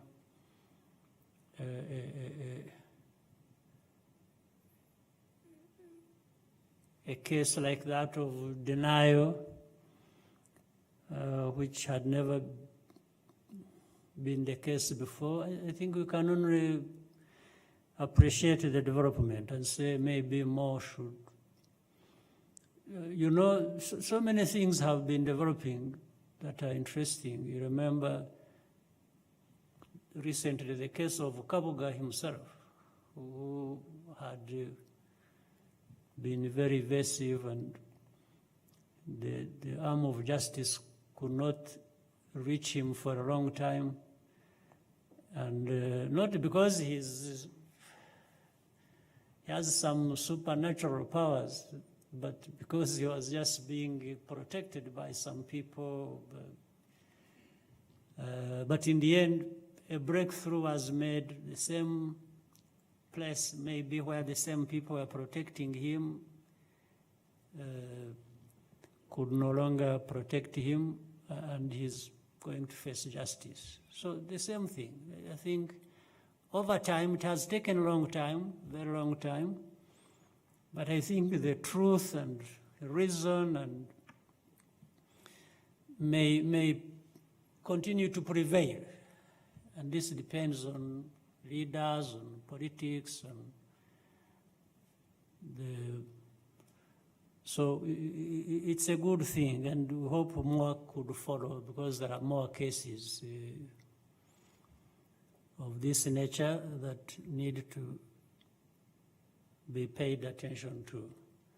So it's my view is that it is a good thing. We can only support it, approve of it, and encourage it. Yeah, so thank you for reminding me on the other part for TV10 about the vaccine. Babibaje mu Kinyarwanda ngira ngo, so ku by'urukingo, urukingo rurasa naho rugenda ruboneka, nta bantu benshi barakingirwa riyari ku isi, naho bakoze izo nkingo ntabwo baratangira, batangiye ku muntu umwe hano, babiri hariya, ntaho urasanga. Hari inkingo zitandukanye, hari izakozwe n'Abashinwa, hari izakozwe n'Abarusiya twumva, hari bikorwa n'abanyamerika na companies zo mu western world. Ariko zitangiye gusohoka baravuga kandi ko zikora neza, ariko birakorwa ku buryo ibihugu nka bya bindi tugize gutangiraho kare tuvuga iby'imyenda ibihugu bifite n'iki, ibihugu bikomeye birashaka kwiheraho, bakoze urukingo ndetse n'abandi bose aho rwakozwe hose ho mu Burayi no muri Amerika, ibyo bihugu biragenda bigura urwo rukingo barafunga ku buryo ibindi bihugu kugira ngo birakomeye, ariko ntabwo bizahera. Hari uburyo bwashyizweho, ngira ngo mujya mwumva, hari uburyo bwitwa COVAX, ni organization iriho ishakisha uburyo urukingo rumaze kuboneka, rumaze gusohoka, rwazagera no ku bindi bihugu nka Afurika ndetse na Aziya n'ahandi, ntibibe ibihugu bikize gusa bigira urukingo. Ni muri ubwo buryo rero dufite amahirwe nk'u Rwanda, turakorana n'ibihugu, ibyo bihugu byo mu Burayi, turakorana n'iyo organization ya COVAX, bizatanga urukingo rudahagije, ni ukugenda wongeraho unakurikije ahandi. Ariko u Rwanda ndetse bitewe n'ibyo abantu bamwe bavuze ukuntu twabyifashemo neza n'iki, abantu baba babibona bituma rero bavuga bati ariko aba bantu birwanyeho batya bagakora ibintu neza gutya, mu bantu dukwiye kwibuka aba mbere bakadushyiremo n'u Rwanda. Ibyo niko bimeze, ngira ngo muri Afurika ubwo tuzaba mu ba mbere bashobora kubona urwo rukingo. Ndizera mu mezi ya mbere nk'3, 4 y'uyu mwaka mushya tugiye gutangira, cyangwa se nibitinda kugera mu kwa 6, dushobora kuba twabonye urukingo rugira abantu umubare ruramira, nubwo bitaba ko ari abantu bose. Turabikurikirana rero umunsi ku munsi kugira ngo dushobore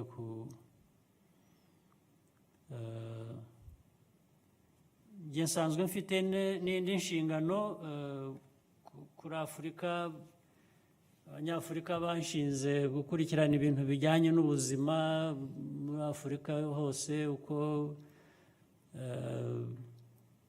amafaranga mu gihugu ubwayo, buri gihugu cya Afurika yaboneka kugira ngo habeho ibijyanye n'ubuzima, ubwo harimo n'izo nkingo, yaboneka cyangwa se kuyashaka hanze cyangwa kubikurikirana.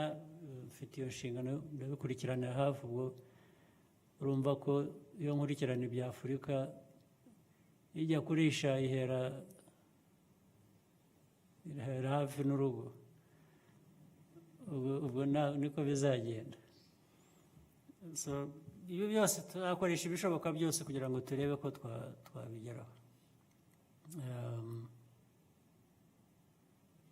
Hanyuma iby'indege, hari ikindi kibazo ngira ngo cyari kirimo kijyanye n'uko bavuga ko mu Bwongereza hashobora kuba hari virusi ishobora kuba ishingiye kuri iriya, ariko ikaba ifite ukundi yagenze. Ibyo niyo bikimara kuba iyo virusi nshya ishingira kuri iriya ya mbere ya coronavirus, ubwo ni ugushaka ukuntu abantu baracyabikurikirana kumenya icyo ari cyo, hanyuma indege zihagarikwa n'iki. Ubwo natwe turaza gusuzuma turebe uko tubyifatamo. Ntabwo kwirengagiza gusa ngo tuvuge ngo abandi bahagaze kandi twebwe dukomeze. Ubwo haba ari impamvu bahagaze, turaza kubyiga vuba mu gihe gito, turamenya natwe niba tugikomeza ibyo cyangwa tuza guhagarika cyangwa tukagabanya. Ariko ubwo n'iby'iyo virus nabyo biraza kuba bikomeza gusobanuka kurusha uko bimeze ubu ngubu. Murakoze nyakubahwa Perezida wa Repubulika, mumaze umwanya muganira n'itsinda ubundi rirangwa n'ibibazo no kubaza ibibazo. Ndagira ngo twumve impumeko noneho iri mu baturage hirya no hino mu turere, ariko nabo ntibibujije ko batanga ibibazo, batanga ibyifuzo cyangwa se ibitekerezo. Mubitwemere twahera hari Igicumbi. Igicumbi niba mutwumva umwanya n'uwanyu, turakira abantu babiri kandi tuributsa, si mwebwe mwenyine tubibwira, tuributsa ko kwizimba mu magambo ari ikizira mu Kinyarwanda. Murakoze.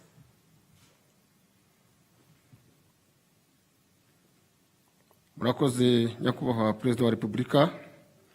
Banyita Tirwomwe Isa, nkaba ntuye Gatuna mu murenge wa Cyumba. Turabashimira nyakubahwa Perezida wa Repubulika kuri gahunda nziza y'imishinga itandukanye mwageneye abatuye imipaka, yaje ari igisubizo kuri serivisi nyinshi twajyaga gushaka mu bihugu duturanye. Nyakubahwa Perezida wa Repubulika, turabashimira kuri gahunda ya Girinka Munyarwanda. Muri Gicumbi twayigize yacu, ubu dufite umusaruro uri hejuru cyane ku buryo dukenera uruganda rwo gutunganya ayo mata.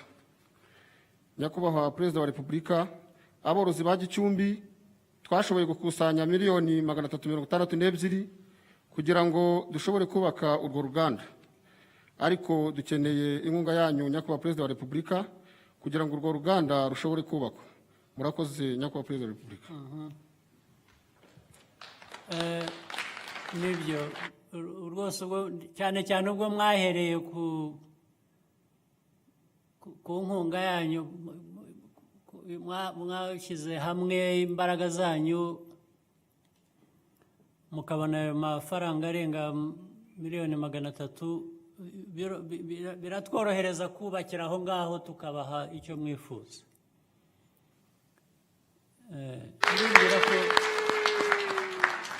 Ndibwira ko Minister of Agriculture ari atwumva, nagira ngo niba abizi agira icyo atubwiraho, ariko niba atabizi mubwire ko tugomba kubatera inkunga byanze bikunze.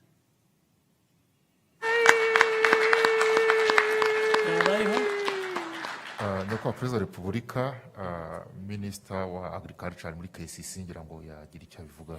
Wamubwira ka munota umwe. Murakoze nyakubahwa Perezida wa Repubulika. KCC, umwanya n'uwanyu Honorable Minister. Murakoze nyakubahwa Perezida wa Repubulika.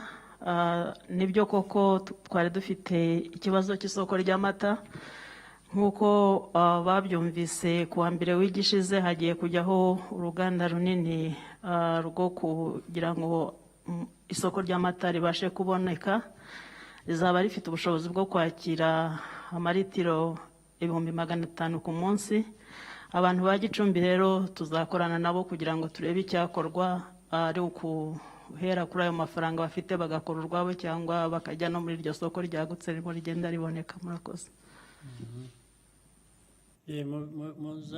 Ariko twumvikane kuko bashobora kurukora nta n'icyababuza, ntaho binyuranya n'urwo ruganda runini. Bashyiraho urwo rwabo ruto rungana nk'uko bashoboye, twatera inkunga noneho bakajya bashyira mu ruganda runini ahubwo niba bishoboka.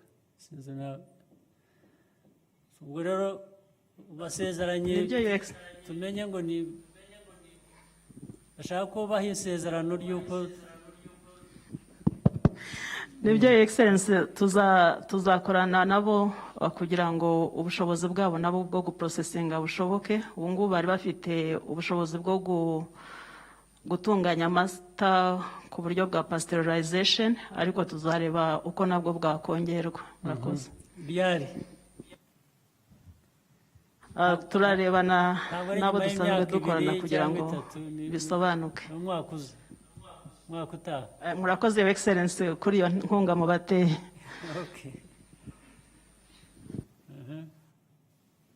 Gicumbi twakwakira undi.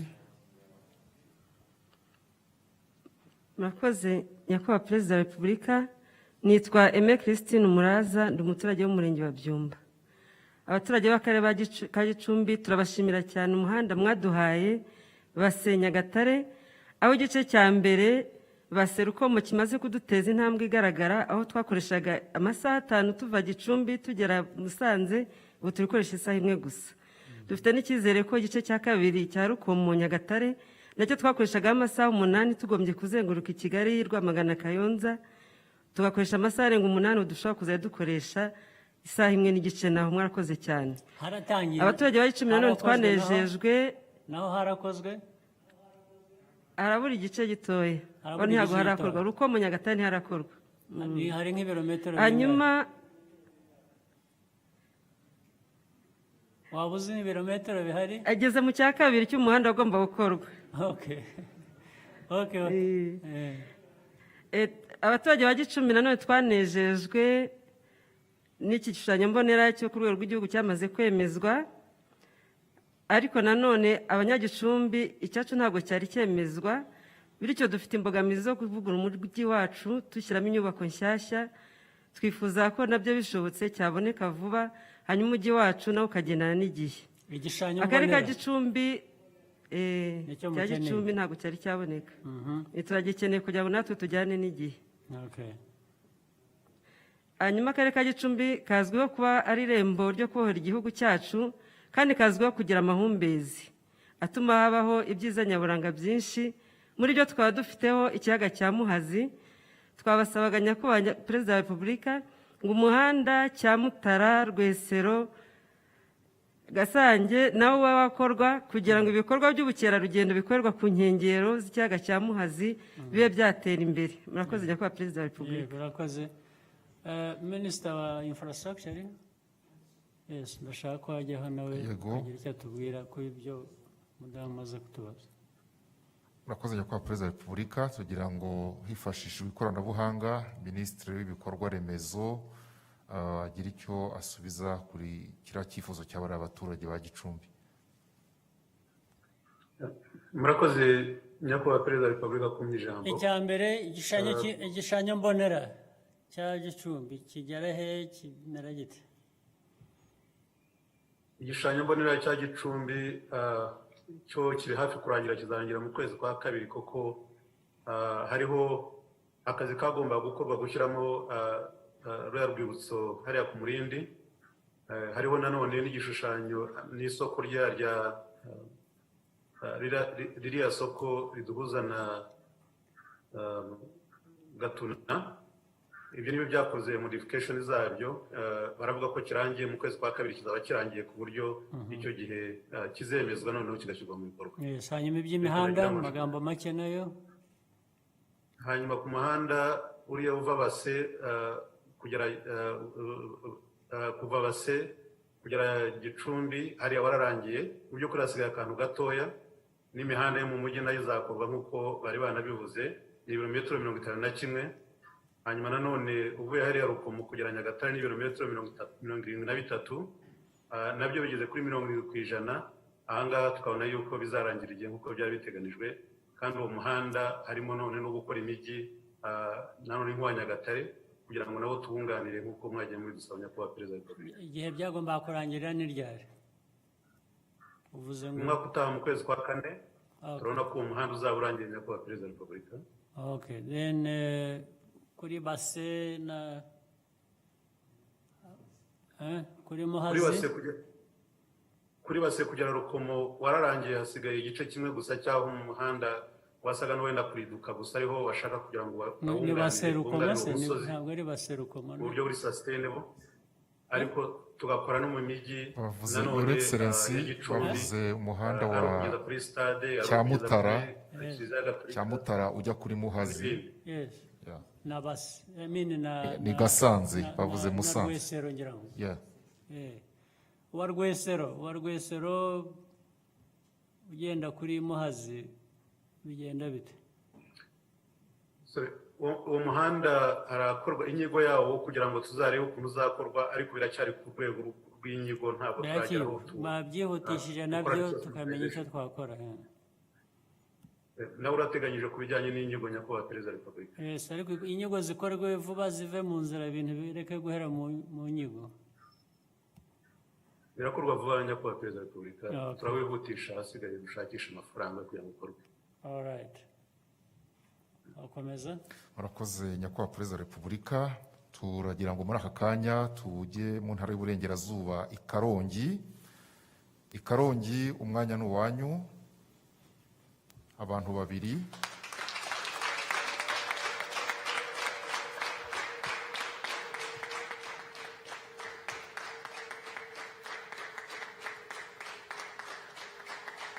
Bravo, bravo.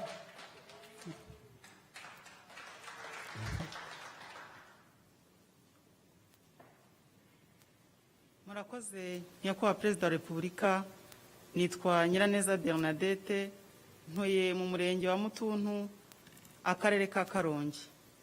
Ndi umuhinzi w'icyayi mu karere ka Karongi, nkaba n'umukozi wa koperative y'abahinzi b'icyayi yitwa Katekuguro ikorera mu karere ka Karongi. Nyakubahwa perezida wa repubulika, ndagira ngo mbashimire ibyiza koperative Katekuguro yagezeho ibikesha imiyoborere myiza mubereye ku isonga.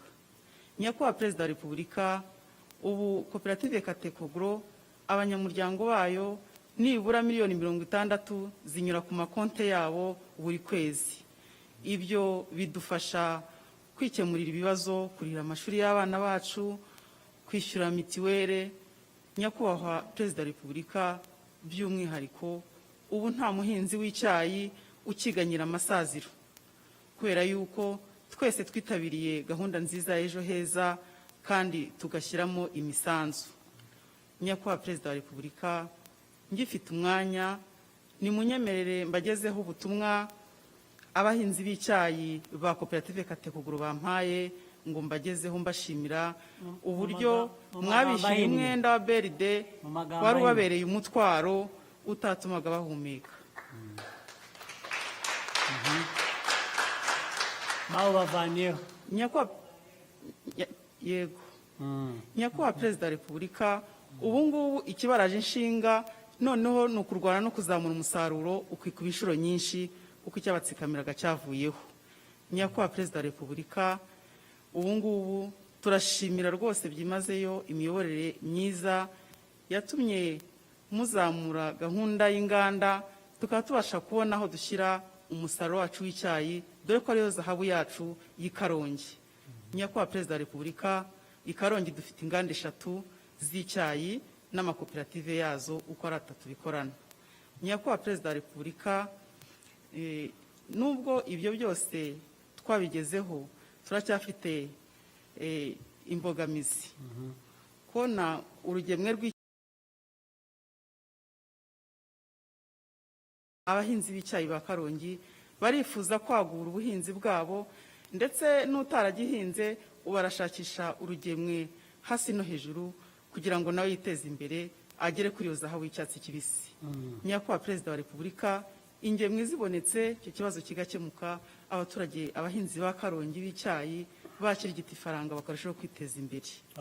Nyakubahwa perezida wa repubulika, hari n'impungenge y'umuhanda uhuza imirima y'abahinzi b'icyayi ku buryo gukuramo umusaruro wose bigorana mu gihe cy'imvura, hari n'umusaruro upfira mu murima. Nyakubahwa perezida wa repubulika, turamutse tubonye umuhanda imodoka zacu zinyuramo, dore ko dufite imodoka 3. Ni umuhanda uhuza inganda 3, uruganda rwa Gisovu Tea Company ukagera ku ruganda rwa Karongi Tea Factory, ugahura n'uruganda rwa Rugabano Tea Company. Uwo muhanda wadufasha ko wakemura ibibazo bibiri, ibibazo by'umusaruro ndetse n'icyayi cyakozwe kugira ngo kibashe kugera ku muhanda kijya ku isoko mpuzamahanga. Murakoze nyakubahwa perezida wa repubulika. Reka ngende mfata kimwe Minagiri nanone. Murakoze Your Excellency. Ku igiciro cy'ingemwe z'icyayi ubu ngubu gihagaze kuri 45 ku rugemwe, biterwa n'uko ibikoresho byo kuzikora biba bihenze ariko tuzongera dukorane nabo turebe nimba rwagabanuka rukagera munsi y'aho ngaho. Murakoze.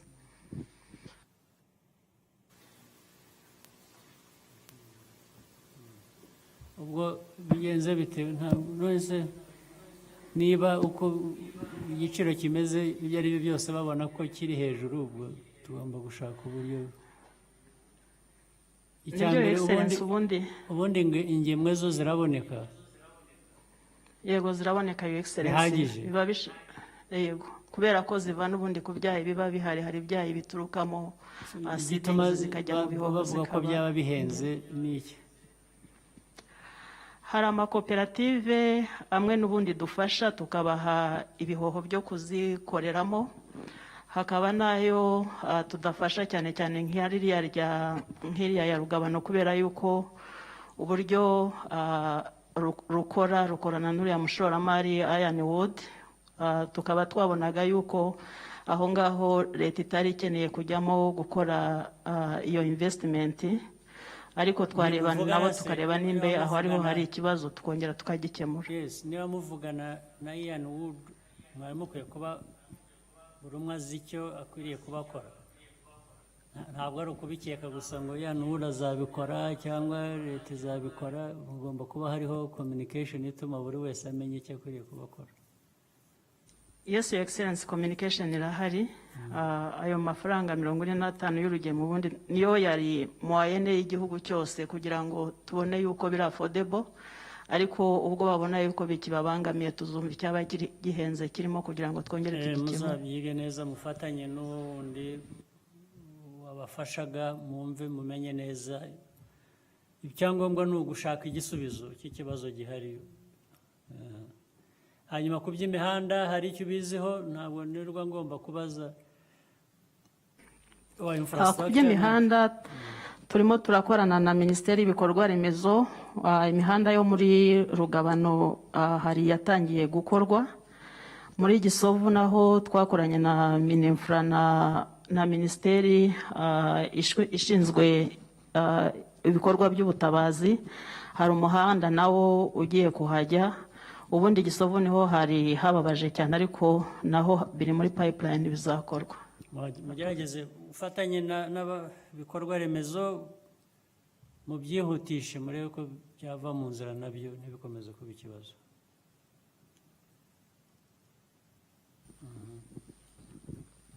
Karongi baracyafite umwanya, ariko mugerageze guhina Karongi.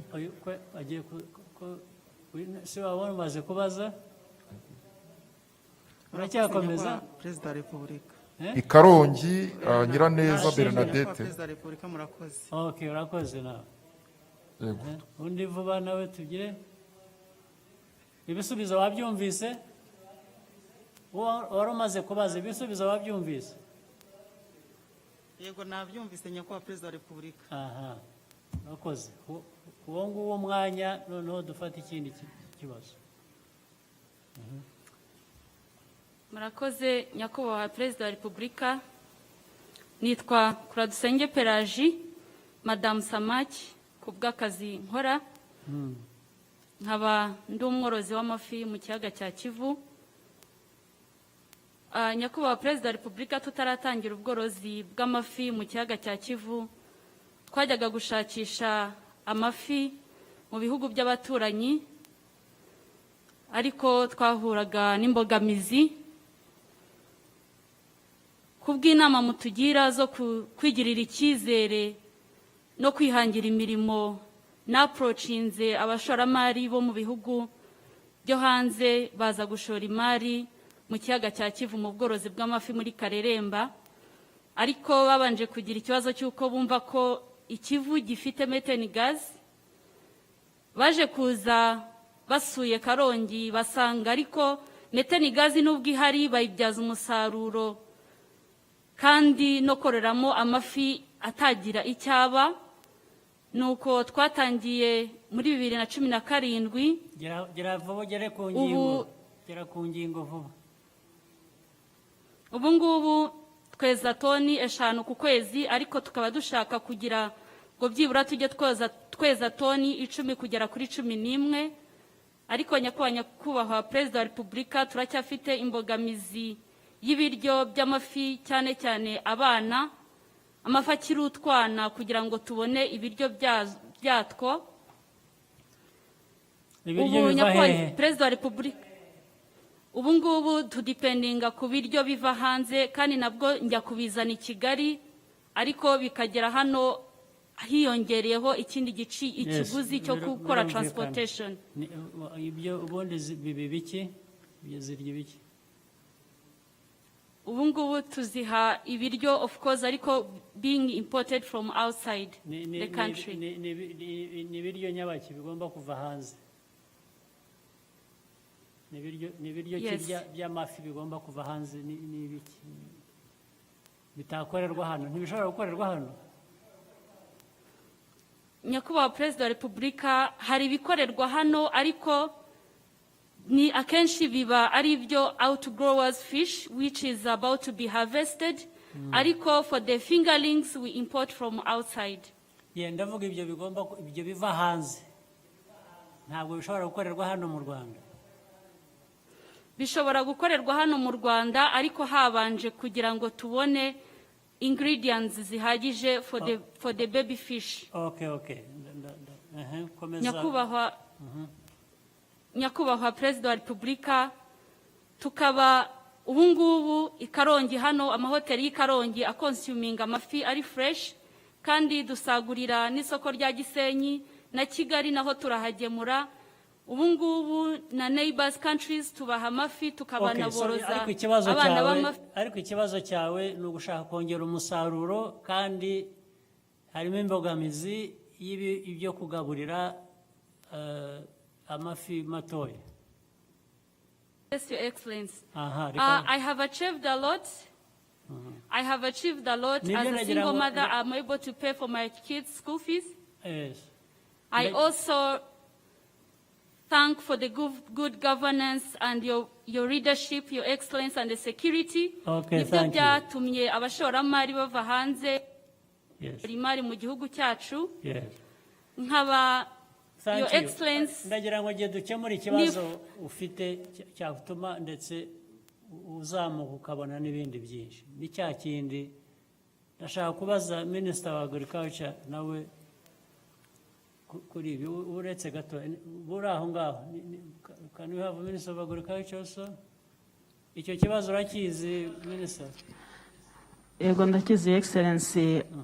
Itandukaniro ry'ibiribwa by'amafi hagati y'amafi akuze n'abana nuko abakiri batoya basaba ibifite proteine nyinshi kurushaho.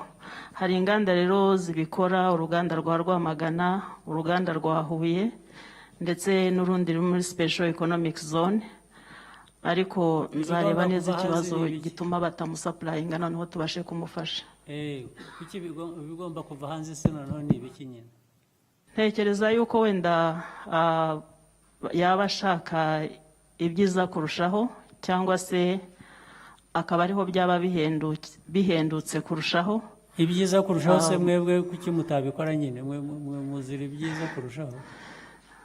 Nibyo Your Excellency, biterwa na capacity y'inganda uko zibikora ariko ubundi zirahari. Nibyo bintu abantu baba bashinzwe, abayobozi, ministers n'abandi.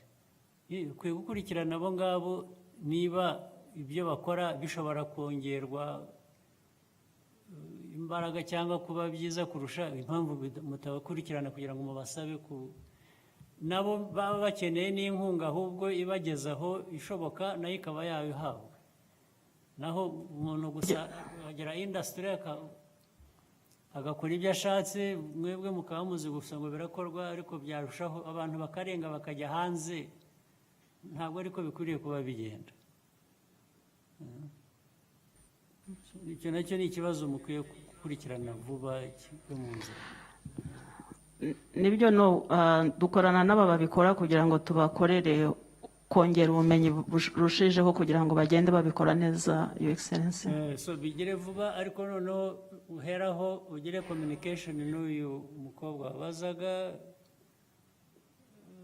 Mama Samaki uko yavuze hanyuma ashobore gukora ibyiza byinshi bimwungukira no kurusha kubyagezeho, ariko ubwo bizaba byungukira n'abariya bandaguraho ibyo ibikenewe. Si cyo kibazo wari cyane cyane. Yes, Your Excellency. If you allow me, Your Excellency, I would like to invite more investors to come and invest in fish farming also, Yes. because we want to be self-sufficient in aquaculture and fish, and there is a big market in our country and in our neighbors' country as I well. completely agree with you. I agree with you, and the minister, I hope the Minister of Agriculture is hearing. She should help you and others to mobilize investors in that sector. murakoze nyakubahwa perezida wa repubulika, ndagira ngo twerekeze mu karere ka Nyaruguru. Mwanya n'uwanyu Nyaruguru. So noneho tugende tubifatira icyarimwe Nyaruguru, dufate ibibazo byaho hanyuma nze gukora reaction yanyu. Murakoze nyakubahwa perezida wa repubulika. Nyaruguru ngira ngo bari babakurikiye, turakirira rimwe abantu babiri batange ibibazo n'ibyifuzo byabo, kandi duhina birafasha.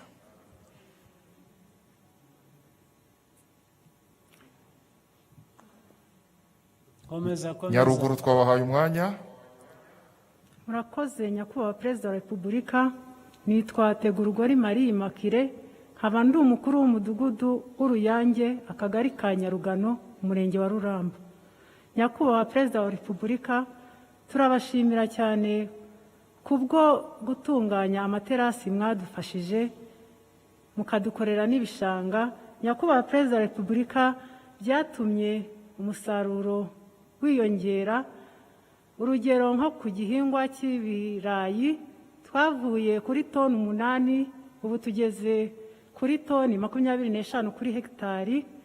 Nyakubahwa perezida wa repubulika, ku gihingwa cy'ibigori twavuye kuri toni 1.5, ubu tugeze kuri toni 3.5. Ibyo byadufashije kugira ngo tuzamure umusaruro mu karere kacu ka Nyaruguru. Ariko nyakubahwa perezida wa repubulika, turacyafite ikibazo kijyanye n'ubusharire bw'ubutaka. Dufite ubutaka bushariye, tukaba twifuza ko twabona gahunda ya nkunganire kwishwagara, bityo bikadufasha gukomeza kuzamura ubukungu n'umusaruro mu karere kacu ka Nyaruguru. Murakoze nyakubahwa perezida wa repubulika.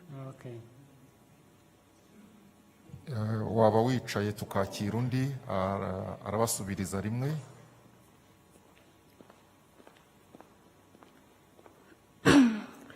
Murakoze nyakubahwa perezida wa repubulika, nitwa Mukashyaka Josephine, umurenge ni Nyabimata, umwe mu bapfakajwe n'ibitero bya Efureni umwaka wa 2018. Nyakubahwa perezida wa repubulika, abaturage b'akarere ka Nyaruguru turabashimira umutekano dufite ubu. Ubwo ibyo bitero byagabwaga ari mu gicuku, abana bakaterwa ibyuma, mwarahabaye, ingabo ziradutabara, ubu zigarura umutekano, ubu turarinzwe, dufite umutekano. Nyakubahwa perezida wa repubulika, ikindi dushima ni uko abamwe mu bagize uruhare mu ibyo bitero barimo Rusesabagina na Sankara bafashwe, bityo tukaba twizeye ubutabera. Munyemerere nkomeze mbashimire perezida nyakubahwa kubw'umuhanda wa kaburimbo mwaduhaye uduhuza n'akarere ka Huye. Uwo muhanda uri hafi kuzura, kandi nizeye ntashidikanya ko uzatuma ubuhahirane ndetse n'ingendo zoroha mu kujya mu karere ka Huye, nabo baza mu karere kacu ka Nyaruguru. Nyakubahwa perezida wa repubulika, ndabashimira kandi n'ibitaro bya Munini mwaduhaye biri kubakwa. Ndakeka ibyo bitaro biri mu bitaro binini cyangwa se bigari ku rwego rw'igihugu, bityo bikazadufasha kugira ubuzima bwiza, aho twasiragiraga tujya za Kigali kwivurizayo tukazajya twivuriza hano hafi mu karere kacu ka Nyaruguru. nyakubahwa perezida wa repubulika, abaturage b'akarere ka Nyaruguru turabashimira tubikuye ku mutima. Murakoze. Murakoze cyane. Ibyo bibiri gusa? Hari uwitwa Tegurugori Marie Makire wo mu murenge wa Ruramba, Your Excellency, yavuze ibijyanye n'ubusharire bw'ubutaka bwa hariya. Sure, nabyumvise. Reka nze mbigire. Nanone Minagri nawe. KCC. Murakoze Your Excellency, nibyo dufite ubutaka busharira hirya no hino mu gihugu hafi mu turere 26. Nyaruguru ni kamwe muri utwo turere. Kuva muri 2016 tugenda leta igenda ifasha utwo turere kurwana n'ikibazo cy'ubusharire, hajya amafaranga agurwa ishwagara kuri 50%. Ahangaha muri uyu mwaka muri Nyaruguru harimo miliyoni 220, ariko icyo namwizeza nuko twagumya gukorana n'ubuyobozi uko ubushobozi bugenda buboneka, iyi ngengo y'imari ijya mu materasi ikagenda mu ishwagara ikagenda yiyongera, ariko n'ubu ngubu turabikora kuva muri 2016. Murakoze. Mugerageze rero mwongere ko bishoboka, leta turebe icyo twakora, dufatanye nabo. Ubwo yagiye kubivuga ubwo haracyari ikibazo, nubwo tugerageza nyine. Ubwo icyo kirarangiye. Ibindi ngira ngo ndabona byari ugushima gusa icya kabiri, ariko icyo nasezeranye warurangije kuvuga iby'umutekano muri Nyaruguru, n'abo bagiye bafatwa bahungabanya umutekano, ubutabera bwo buzaboneka, n'abandi bakigira batyo bakinjira bakongera bagasubira hakurya y'umupaka, buriya nabo tuzabageraho, nabo ubutabera buzabageraho. Iminsi yabo irabaze, buriya bizageraho bifata umurongo. Undi? Murakoze nyakubahwa perezida wa repubulika. Turagira ngo muri aka kanya twerekeze mu karere ka Kirehe. Kirehe, umwanya ni uwanyu, turakira abantu babiri.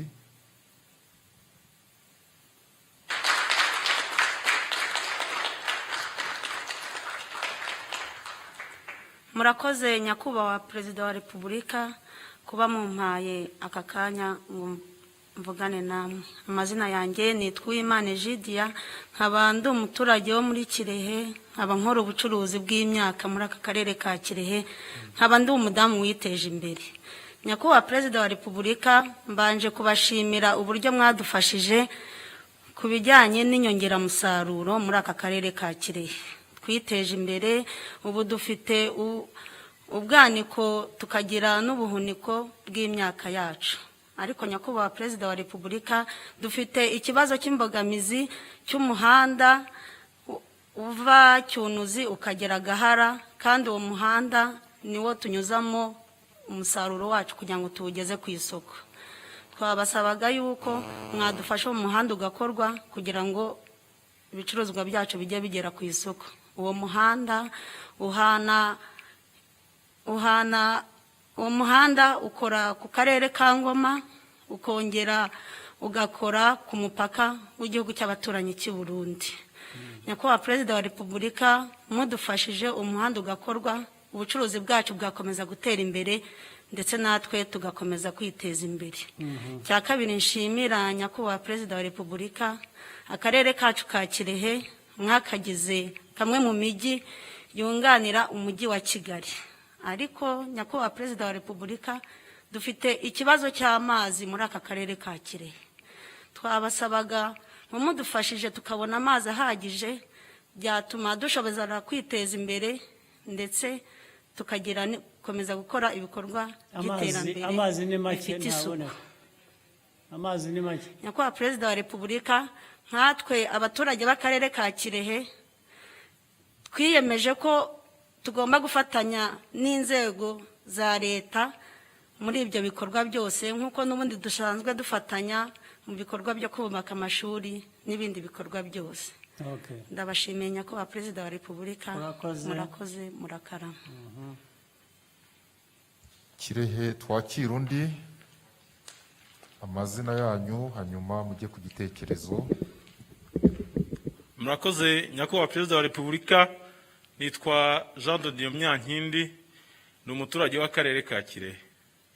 Nyakubahwa perezida wa repubulika, ndagushimira ko waduhaye umwanya wo gutanga ikiganiro muri iki kiganiro mwayoboye. Nyakubahwa perezida wa repubulika, ubwo muheruka mu karere ka Kirehe igihe twiteguraga amatora, mwadusezeranije umuhanda wa Kayonza Rusumo. Twizeza ko mu myaka 2 uhereye icyo gihe umuhanda uzaba wararangiye. Imvugo niyo ngiro nyakubahwa perezida wa repubulika, ubu muhanda ni nyabagendwa Kayonza Rusumo, ndetse dufite amakuru yuko agiye kujyaho n'amatara. Nyakubahwa perezida wa repubulika, kugira ngo abaturage b'akarere ka Kirehe bagaragaze ibyishimo, nuko twambaye udupfukamunwa wakabayibona umuntu wese yishimye.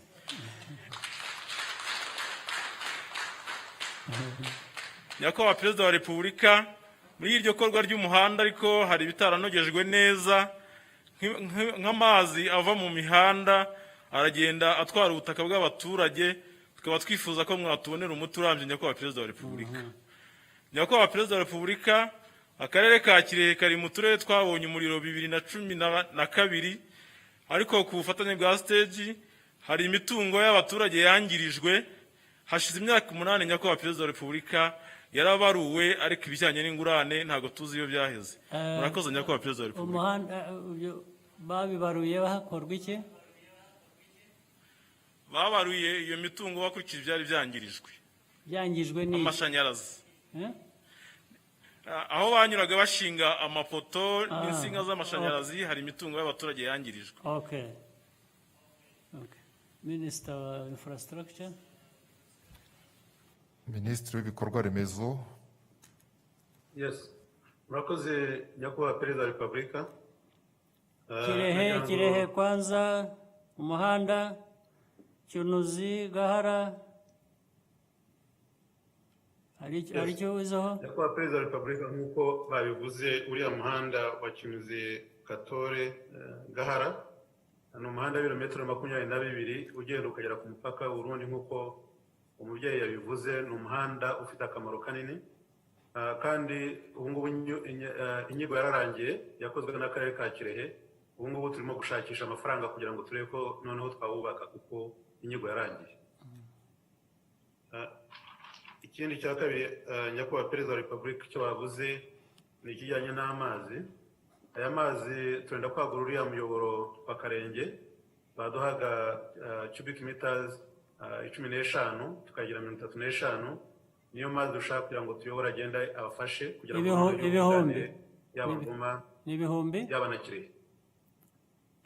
Uravuga mu bihumbi cubic meters, ubundi tanga amazi 15 bya cubic meters y'amazi, ariko ubu ngo turashaka kugira ngo tuwagure tugeze ku 35 kugira ngo tubone amazi yiyongera, noneho ayo ngayo akomeza afashe Ngoma. Murashaka kubikora ryari? Biri muri plan yo kugira ngo bikorwe mu mwaka utaha nyakubahwa perezida wa repubulika. Mwaka utaha uravuga uyu w'ibihumbi 2021? Ndavuga kalenda koko tugiye gutangira stade yawo, noneho muyikore vuba, muyihutishe, ariko muyikore vuba, muyihutishe. Nibyo nyakubahwa perezida wa repubulika. Mwaka utaha bireke kuba umwaka utaha gusa. Mwaka utaha ni kera. Byihutishe umwaka utaha bizabe bikorwa kandi bitanga amazi. Nibyo ya excellency. Hanyuma undi komeza. Ku kijyanye n'amashanyarazi, hari amashanyarazi yakorewe hariya mu gihe cyashize, igihe twari tugifite EWASA itaratandukanywa na amazi n'amashanyarazi. Habaye ikibazo kinini cyane, ubu nibwo barimo bakora ibarura kugira ngo tumenye neza assessment y'abantu bagomba guhingurane, ariko tumaze kubisuzuma amafaranga bashyize ku ruhande ku buryo bavuga bati niturangiza akazi azaba yishyuwe bitarenze mu kwezi kwa 5 k'umwaka utaha. Ariko ngo baracyakora assessment kugira ngo bamenye neza kuki assessment igomba gutwara igihe kinini, amezi menshi? nyakubahwa perezida wa repubulika byagiye biza mu bice ariko abantu ntibamenye ibyo ari byo ku buryo compensation y'amashanyarazi bashyizeho nyuma nk'abayobozi mukwiye kubimenya ntabwo byaza abantu ntibamenye ibyo ari byo kubera iki ibyabaye byarabaye hari ababishinzwe kubishyira hamwe bimenyekana bikamenyekana kuki bigomba gutwara igihe kinini mwebwe ubwanyu abayobozi mwabikurikiranye mukamenya ikidahari se n'iki uravuga ko bizi ariko bikaza gusa biva hehe ntibiva ku babikoze si bo muyobora kuki bitakorwa ngo birangire turakorana n'akarere nyakubahwa perezida wa repubulika kugira ngo imibare tuyuzuze noneho bahite bishyura yes ariko icyo gihe cyanyu igihe mutwara ni kinini cyane mutwara igihe kirekire cyane ntabwo bitari ngombwa I don't see why you are comfortable with taking so long ikibazo kiri aho kitarangira mu mezi makeya n'iki cyangwa no mu byumweru turabyihutisha nyakubahwa perezida wa repubulika ku buryo aho birangiye turakorana n'akarere kugira ngo tubirangize buri kintu cyose mu gihe amezi n'icyari gukorwa mu minsi mike cyangwa mu byumweru mugomba kugiha amezi birangire bikorwe vuba birangire uravuga ko n'amafaranga ahari amafaranga arahari ubundi niyo aba ikibazo amafaranga ubundi niyo akwiye kuba ari ikibazo ariko noneho muravuga ko ahari ubu gukora assessment y'ibyakozwe cyangwa ibyabaye nicyo kigiye kuba ikibazo turabyihutisha bive mu nzira turabyihutisha hanyuma amazi ngo atwara uyu muhanda mukoze umuhanda ariko amazi ava mu muhanda arica ibindi bintu ubwo hari ikintu kitujuje neza nacyo wari ugisimbuze nyakubahwa perezida wa repubulika hariya wambuka uva Ngoma ujya Kirehe aho ngaho hari aho amazi atayoboye neza ku buryo agomba gukurikiranwa kugeza mu Kabande ikampani itwubakira ifatanyije na NTD ubu ngubu nibo barimo babikora ariko nabyo ntabwo tuzakira umuhanda kugeza igihe bitabanje kurangira ako ni akazi tuzi kandi karimo gakorwa kararangira na kuva bikorwe bive mu nzira nabyo murakoze your excellency murakoze nyakubahwa perezida wa repubulika twari tunyuze hirya no hino mu ntara z'igihugu reka tugaruke hano i Kigali muri ya nyubako iteye ishema n'amabengeza ya KCC ntihari abanyamakuru gusa ahubwo hari n'abaturage bo mu karere bo muri uyu mujyi wa Kigali narigiye kugira akarere mu mbabarire nabo tubahaye umwanya kugira ngo mutange ibitekerezo byanyu murakoze nyakubahwa perezida wa repubulika kuma ijambo komeza amazina yanjye nitwa Nitanga Sarto ni umukuru w'umudugudu wa Gasasa kagari ka Rugando umurenge wa Kimihurura akarere ka Gasabo ikibazo nshaka kubaza kijyanye n'umusoro ku bukode bw'ubutaka wiyongereye cyane ukikuba inshuro nyinshi bituma abaturage benshi bagaragaza ko batazashobora kwishyura uwo musoro bakaba bafite impungenge ko imitungo iri kuri ubwo butaka ishobora gutezwa cyamunara kuko babuze ubwishyu nyakubahwa perezida wa repubulika nzi neza ko musanzwe mubonera ibisubizo ibibazo bihangayikishije abanyarwanda nkaba nabasabaga ko iki kibazo cy'umusoro wiyongereye ku bukode bw'ubutaka mwagishakira igisubizo abaturage bakishima nk'uko basanzwe babashima murakoze nyakubahwa perezida wa repubulika ndabashimiye waha umwanya mugenzi wawe wundi nawe agatanga ikibazo cye cyangwa igitekerezo murakoze nyakubahwa perezida wa repubulika nitwa Nteziyaremye Beneyo Emerance nkaba mpagarariye abanyarwanda baba mu gihugu cy'Ubushinwa aho ndi mu mwaka wa nyuma w'icyiciro cya PhD turashimira guverinoma y'u Rwanda mubereye ku isonga mu buryo yateye inkunga abanyarwanda bari mu gihugu cy'Ubushinwa ndetse igakomeza gukurikirana ubuzima bwabo mu gihe cyari gikomeye cya COVID tunabashimira by'umwihariko uburyo mwadufashije tukabasha gutaha mu gihugu mu gihe ingendo zari zitaremererwa gukorwa ibi bidushishikariza kandi byashimangiye urugero mudahwema kuduha ko gukunda igihugu ari wo musingi nyakuri w'amajyambere nyayo. Kandi ibi byashimangiye ko buri munyarwanda wese agomba guha agaciro icyizere ku bayobozi. Murakoze nyakubahwa Perezida wa Repubulika. Mu Bushinwa wigaga iki? Nigaga ibijyanye n'ibidukikije, environmental sciences, ariko mu buryo bw'umwihariko ku bijyanye na pesticide residues na pollution remediation. Ubu urakora iki? Waraje? Ubu mu gihe nkitegereje kurangiza amasomo yanjye kuri final defense, ndi umwarimu muri kaminuza y'u Rwanda byerekeye n'ishami ryo mu butabire. Ni byiza cyane. Urakoze.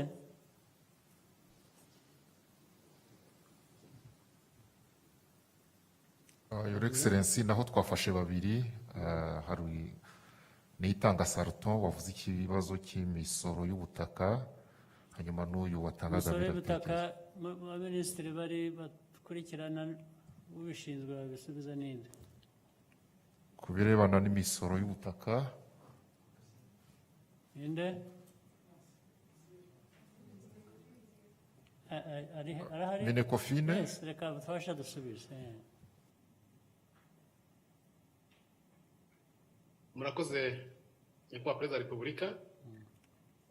Nyuma y'uko abaturage bagaragaje ko imisoro mishya yo ku butaka ibahenze, twatangiye isuzuma, ari Minisiteri y'Imari n'Igenamigambi, ari Minisiteri y'Ubutegetsi bw'Igihugu ndetse n'inzego z'ibanze, gusuzuma ikibazo. Ubu twarabitangiye ngo turebe icyakorwa, ariko hagati aho hafashwe n'uburyo bwo korohereza abasora. Ikigo cy'imisoro n'amahoro gitanga amatangazo ko kwishyura byongerewe igihe cy'amezi 3, ndetse ko n'abasora bashaka gusora no mu byiciro bitandukanye kugeza mu mpera z'ukwezi kwa 3, ariko n'isesengura ikibazo mu buryo bwimbitse kirimo nabyo byaratangiye. Ikibazo murakizi rero, ikibazo murakizi, kirakurikirana. Gusa nagira ngo wabajije ikibazo yumvikane ko atari kuvuga ngo umusoro w'ubukode bw'ubutaka abantu babonye ko bitazakunda, batazabishobora, noneho ngo tuvuge ngo tubivanyeho. Nagira ngo yumve ko ubutaka bugira ubukode, bugira n'umusoro w'ibijyanye n'ubukode nyine. Icyo gihe rero umuntu agereranya ibintu byinshi, akareba abantu, amikoro yabo, igihugu n'impamvu uwo musoro wagiyeho, noneho tugashaka igishobora kuba cyabera benshi kurusha. Nanone ntabwo twabona igisubizo gihagije kuri buri wese bavuye ngo biramubereye, ariko ibyo tugomba kubikurikirana tugashaka uburyo inyoroshyo yabaho nyine. Wenda nubwo twakoroshya hari abo bizashobora kunanira, ubu icyo gihe abantu haba ubundi buryo kuri uwo muntu byananiye, ariko twabanje kugerageza. Ndumva tuzagerageza rero, tuzagerageza tubikurikirane. Ngira ngo ku wavuze bwa kabiri we yashimaga ikibazo ngira ngo yabajije, niba numvise neza. Yego, Your Excellency, yashimaga n'uriya munyeshuri wo mu Bushinwa. Tukaba tumaze kumva uko igihugu gihagaze nk'uko mwatangiye mubitugezaho, mukaba kandi mwagize n'umwanya wo gusubiza ibibazo by'abanyamakuru no kumva impumeko iri hirya no hino mu baturage. Your Excellency, mubiduhera uburenganzira twasoreza aha. Nibyo, ngira ngo twasoreza aha. None nongeye kubifuriza ibihe byiza biri imbere, n'ibibindi bikomeye tugenda tunyuramo, dukomeze dukore ibishoboka byose, dufatanye, duterane inkunga, dukorere hamwe, n'ibindi byaba biri imbere biremereye nabyo tuzabinyuramo. Mwakoze cyane.